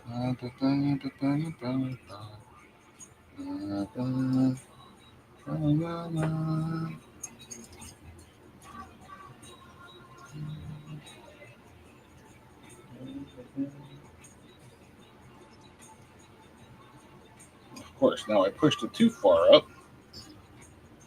Come on, motherfucker.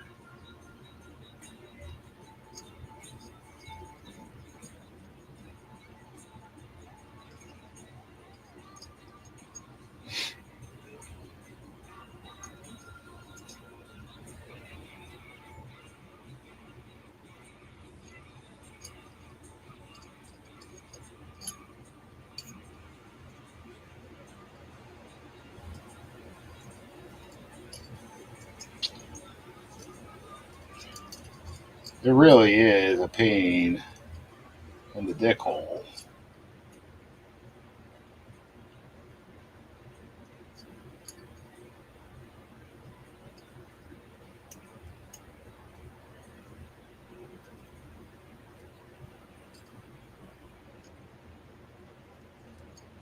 They should come up with like some sort of a guide that kind of like you put in there and then you push it out with the pin. You know what I mean? Yeah, that'd be cool. There it is. Finally. All right. So that's it. That goes right up against the trigger, just like that. All right. And then we have the spring.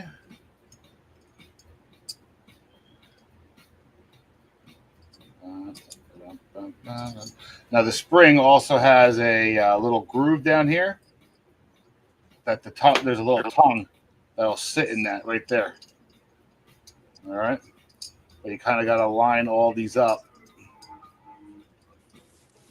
because each of these tabs give tension to something else. You know what I mean? And that can only go in one way, right? Yeah. Yes, you only go in one way. All right, so the tab is right here. All right, and it goes right into that groove. It doesn't go in that groove. You put it in the wrong way. And then you just kind of line it up. There you go. Just like that. And then we have the trigger. Just like that. Which gets held in place by the safety.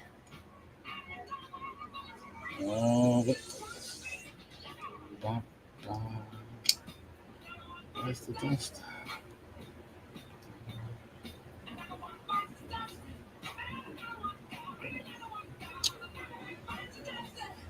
Trying to, yeah, like that.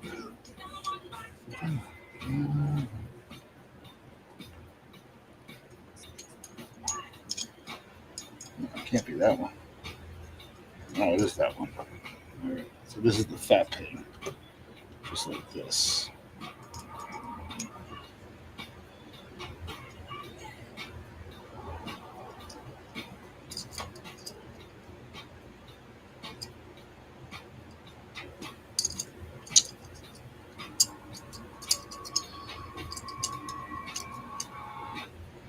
That.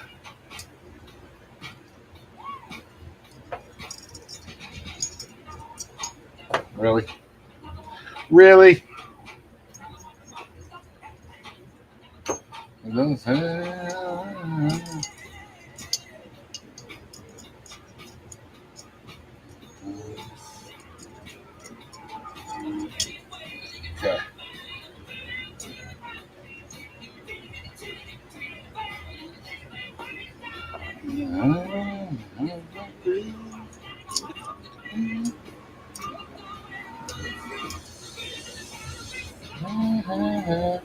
All right, and you put the safety in, you push that little plunger thing in, you push it like that.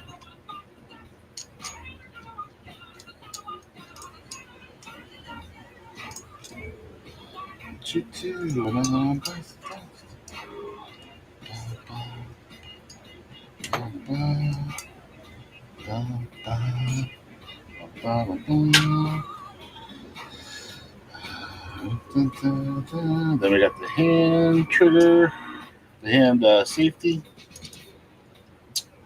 I'm an idiot. That's why.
Maybe it's a long.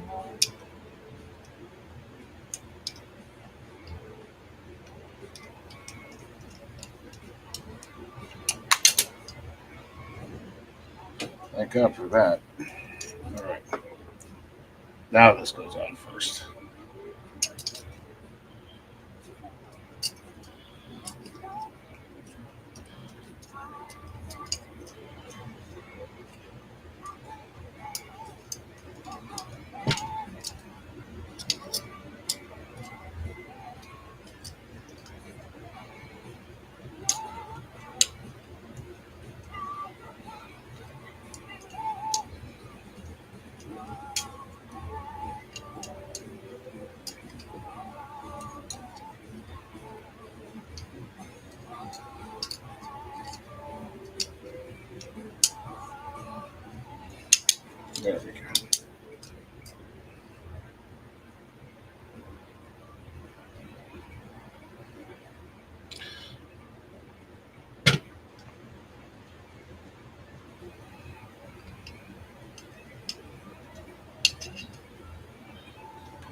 that. We're gonna put this back in. Not the Sweet baby. Yeah.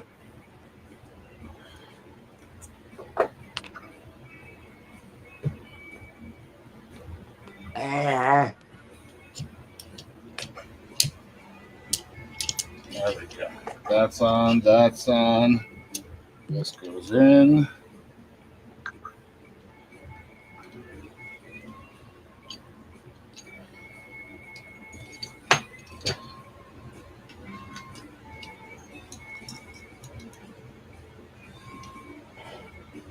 Now this is hard because you're pushing on all those springs up there, okay? So you really got to get a good pushing on it.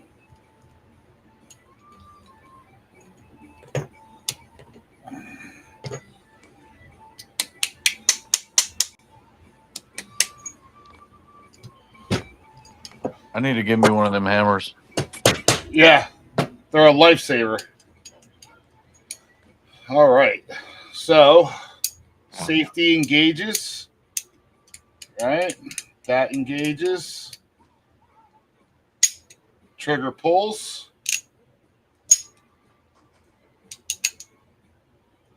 Just like that. That's how you test it. Make sure it's still good. All right. The only thing I didn't test, which I don't think is going to work because it's busted, but let's try it anyway. Yeah, it's not holding it.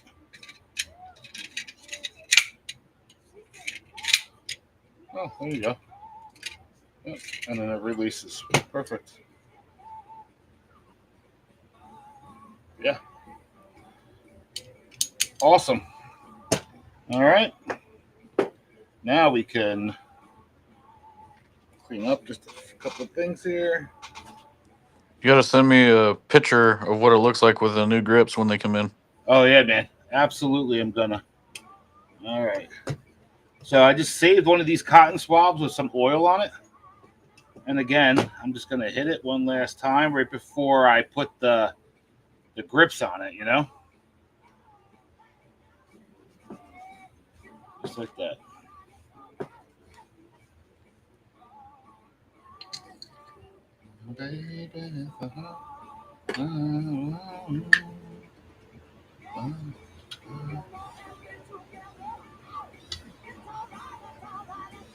Starting over your gun again, huh? Yep.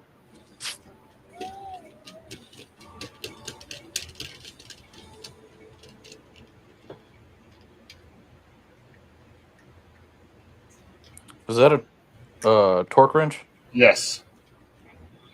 Yep.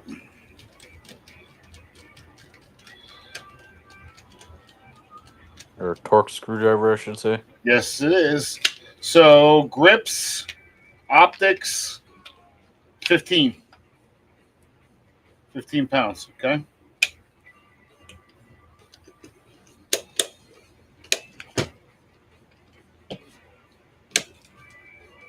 There we go. I bought one of those.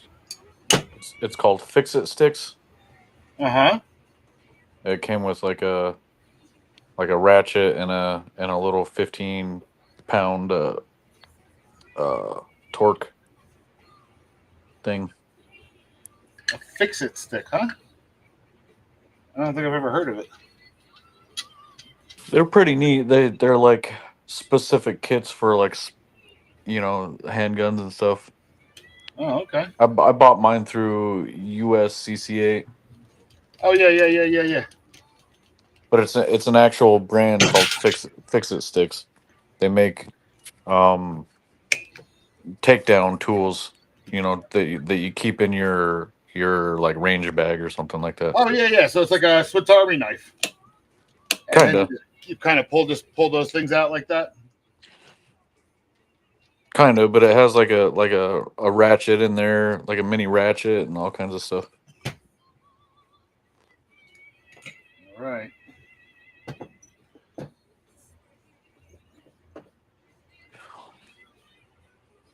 So you were asking me how much do I oil it? I mean, I'm still using the same, cloths.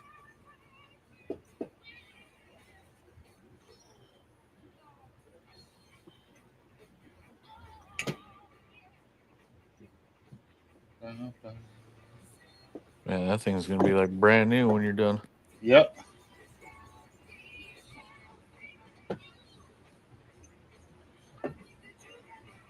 Now, what I do is with the oil, obviously, I do the channels, right? But I also go right in here, right where the barrel slides, right on that, right? Anything that's metal on metal, I'll apply. All right. Okay. And then I just rubbed it around.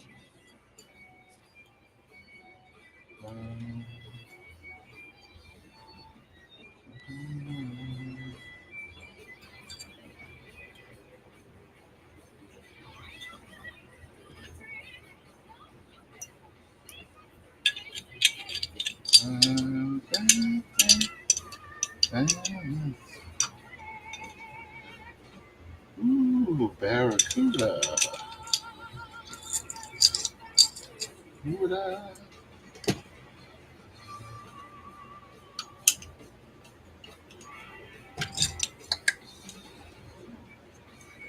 I do the channels here too.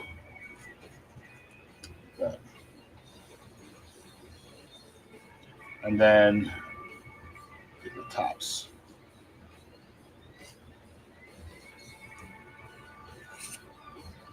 Can you see that? Yeah. All right.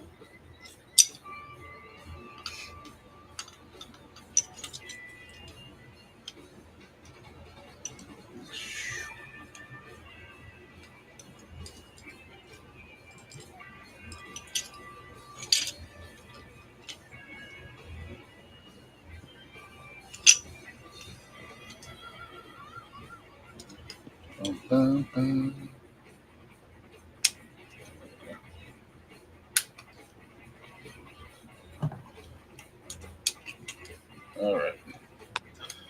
Once this is on here, then it's this piece. Come on, get it. There we go. Boated at the farming time.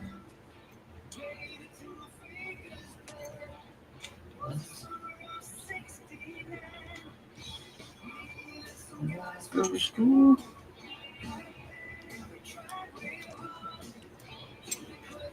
Joey got married.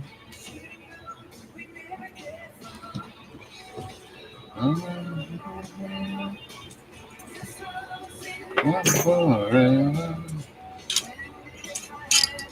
That's why.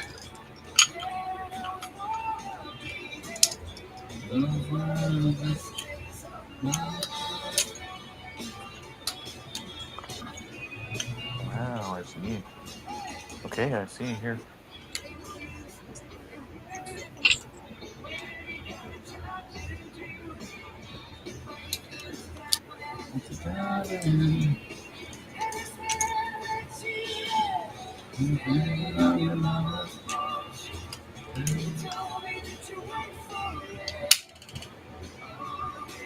And of course, my magazine release just fell out. Thanks, fucker. All right. Just about there.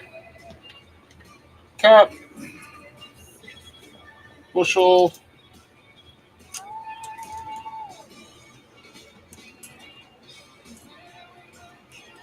Apply pressure.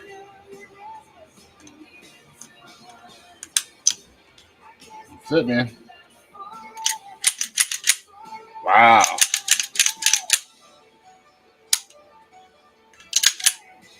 Nice and smooth. Nice and smooth. That trigger pull.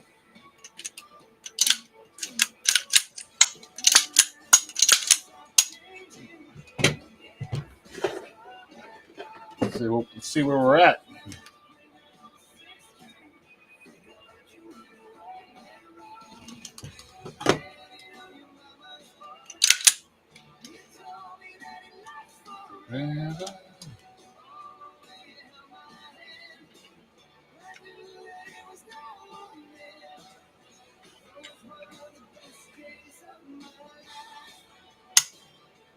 Four. Nice. All right. I always do 2 out of 3.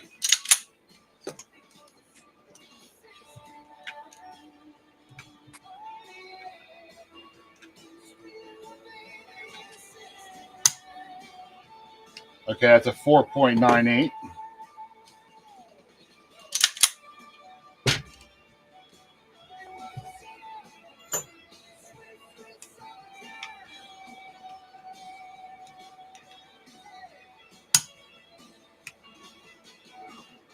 Can you read that? Yep. 3.82. So I'd call it like a 4.2. Yeah. Yeah. That's what I.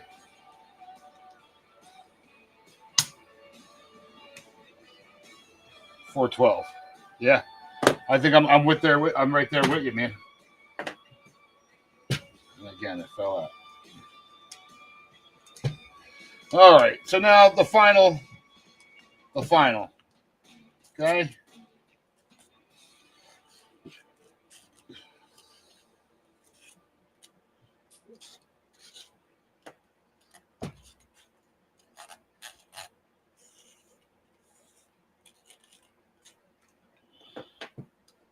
And again, that fell out, but we're gonna fix that then.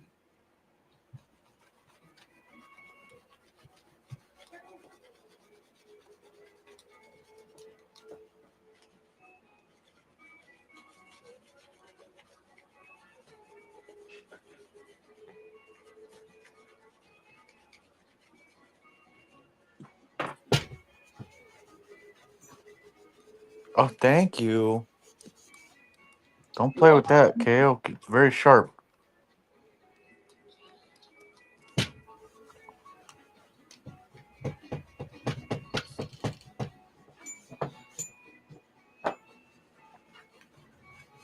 I don't know how kids do it, but they always tend to find the sharpest thing in the house and play with it. Yeah, of course they do.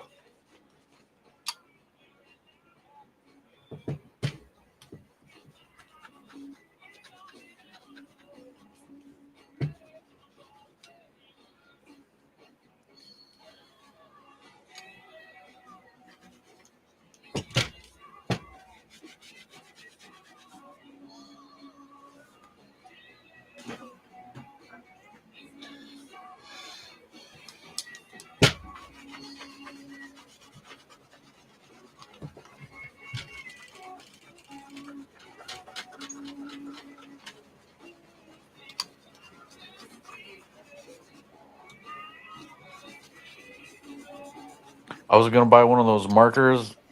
I think it was like $30 or something like that. I was like, holy shit. No Then I went on, way. Really? yeah, on Amazon. Maybe I should have scrolled further or something, but $13, man. That's what I paid for it. You can also check out like you familiar with Midway USA? yeah. Yeah.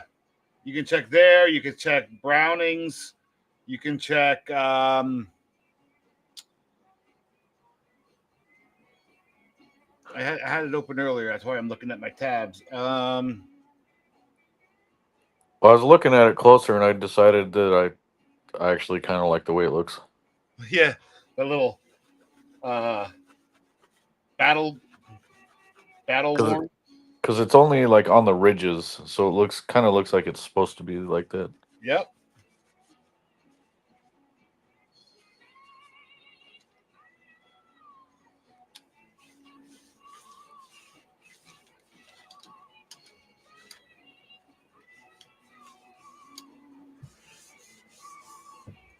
There you go, brother.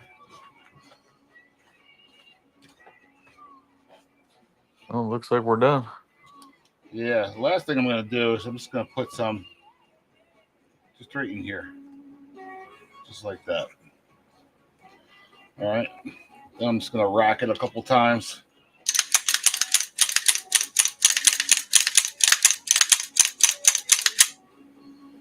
That's it. Let's make sure the safety works, huh? Yep, safety works. Grip safety works. Yep. That's it, man. Nice.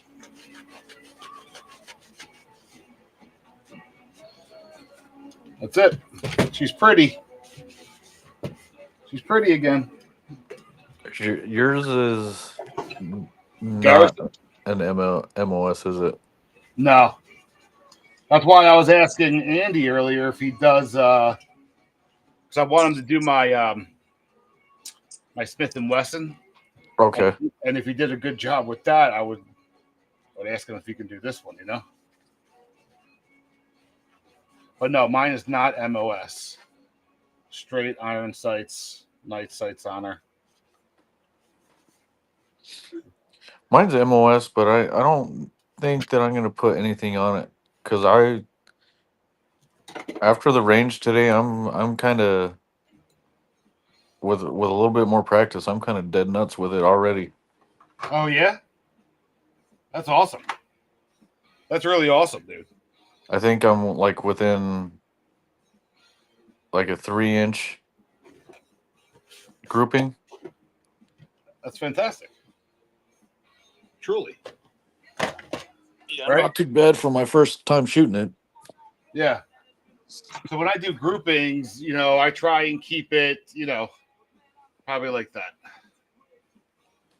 All right. But I train differently than most people. So I train 7 yards and 10 yards. So for me, it's all about why. Well, why is the wrong word. So if you're getting attacked, right, it takes 7 seconds from 7 yards. So I train to draw from 7 yards, giving myself 7 seconds to be able to pull, aim, fire, and then I go to 10 yards.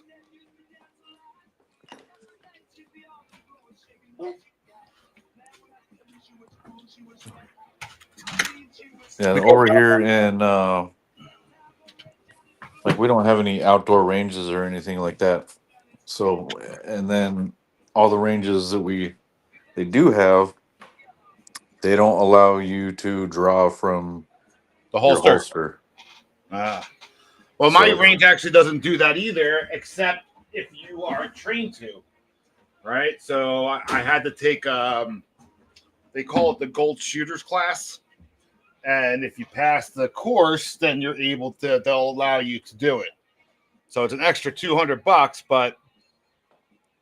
but it, you know, I was able to train the way I want to. Yeah, I was thinking about getting one of those. There's I forgot the name of it. I ran across it on Amazon, but it's a magazine that you put a CO2 cartridge in, and it's supposed to make it feel like there's a round in it, but you're actually dry firing it with a laser in there, and so you can just like practice at home. I have one of those, but not with the CO2 cartridge. It's called Strike Fire is the one I use. So it has a little bullet that sits in there, and you gotta rack it every time, you know. But once you rack it, you aim, you shoot, and then there's a software you download on your phone, and you point the phone at the target, and it tracks exactly where you hit. Yeah, it's the same premise, Yeah. but it has the CO2 cartridge in it, which automatically racks it and makes it feel like there's actual recoil. That's actually pretty cool. I wonder what does that run, if you don't mind me asking. Let me look at my Amazon thing real quick. So I have.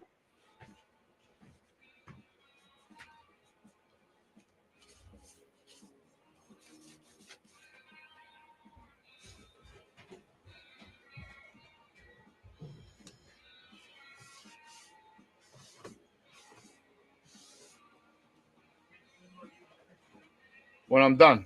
I'm done now, so I'm just about wrapping up and yeah. It's 9:30. Is Mom home already? Oh, So I probably need your kids. I realized yeah, did I? That's okay. I'll be up in like 5 minutes. Yeah, positive. And I'll Thank you, put bro. What's that, brother? that. Or no, I'll send it to you on. Send it to me on Messenger.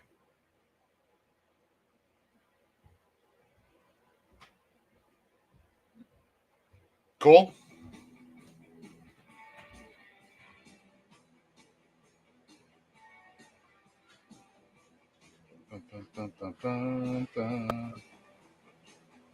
Let's open it.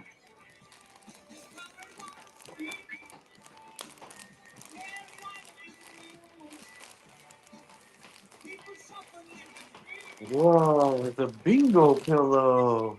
Oh my Is goodness. that what you wanted?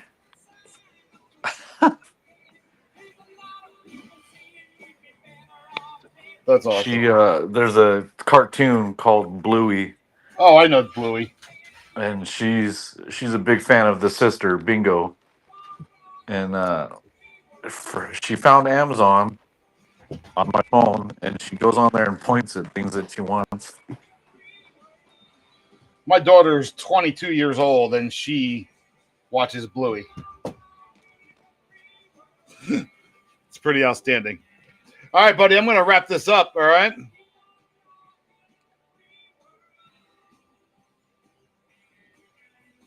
Did I lose you? Still there? Yeah, I can hear you now. I sent you that link. It's called Dry Fire Mag. Sweet. Awesome. I think it's like $300. Okay. That's cool. The videos are obviously downloaded. They're on Rumble. You can go there again to watch them, or YouTube or Facebook. So if you ever, or you just call me. Awesome, cool. Because I did miss some stuff, so Yeah, around. you really didn't miss too much, actually. I mean, I think by the time you came, you were only gone like 10 minutes. I think at that point I was ready to start putting everything together. Awesome. So, but yeah, run through it. And if you have any questions, just give me a call. Whatever. Sounds good, man. I appreciate it. Yeah, no problem, brother. I'll talk to you soon. Later. Later.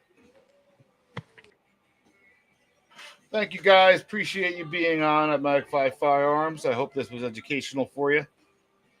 Have a great night. Stay blessed.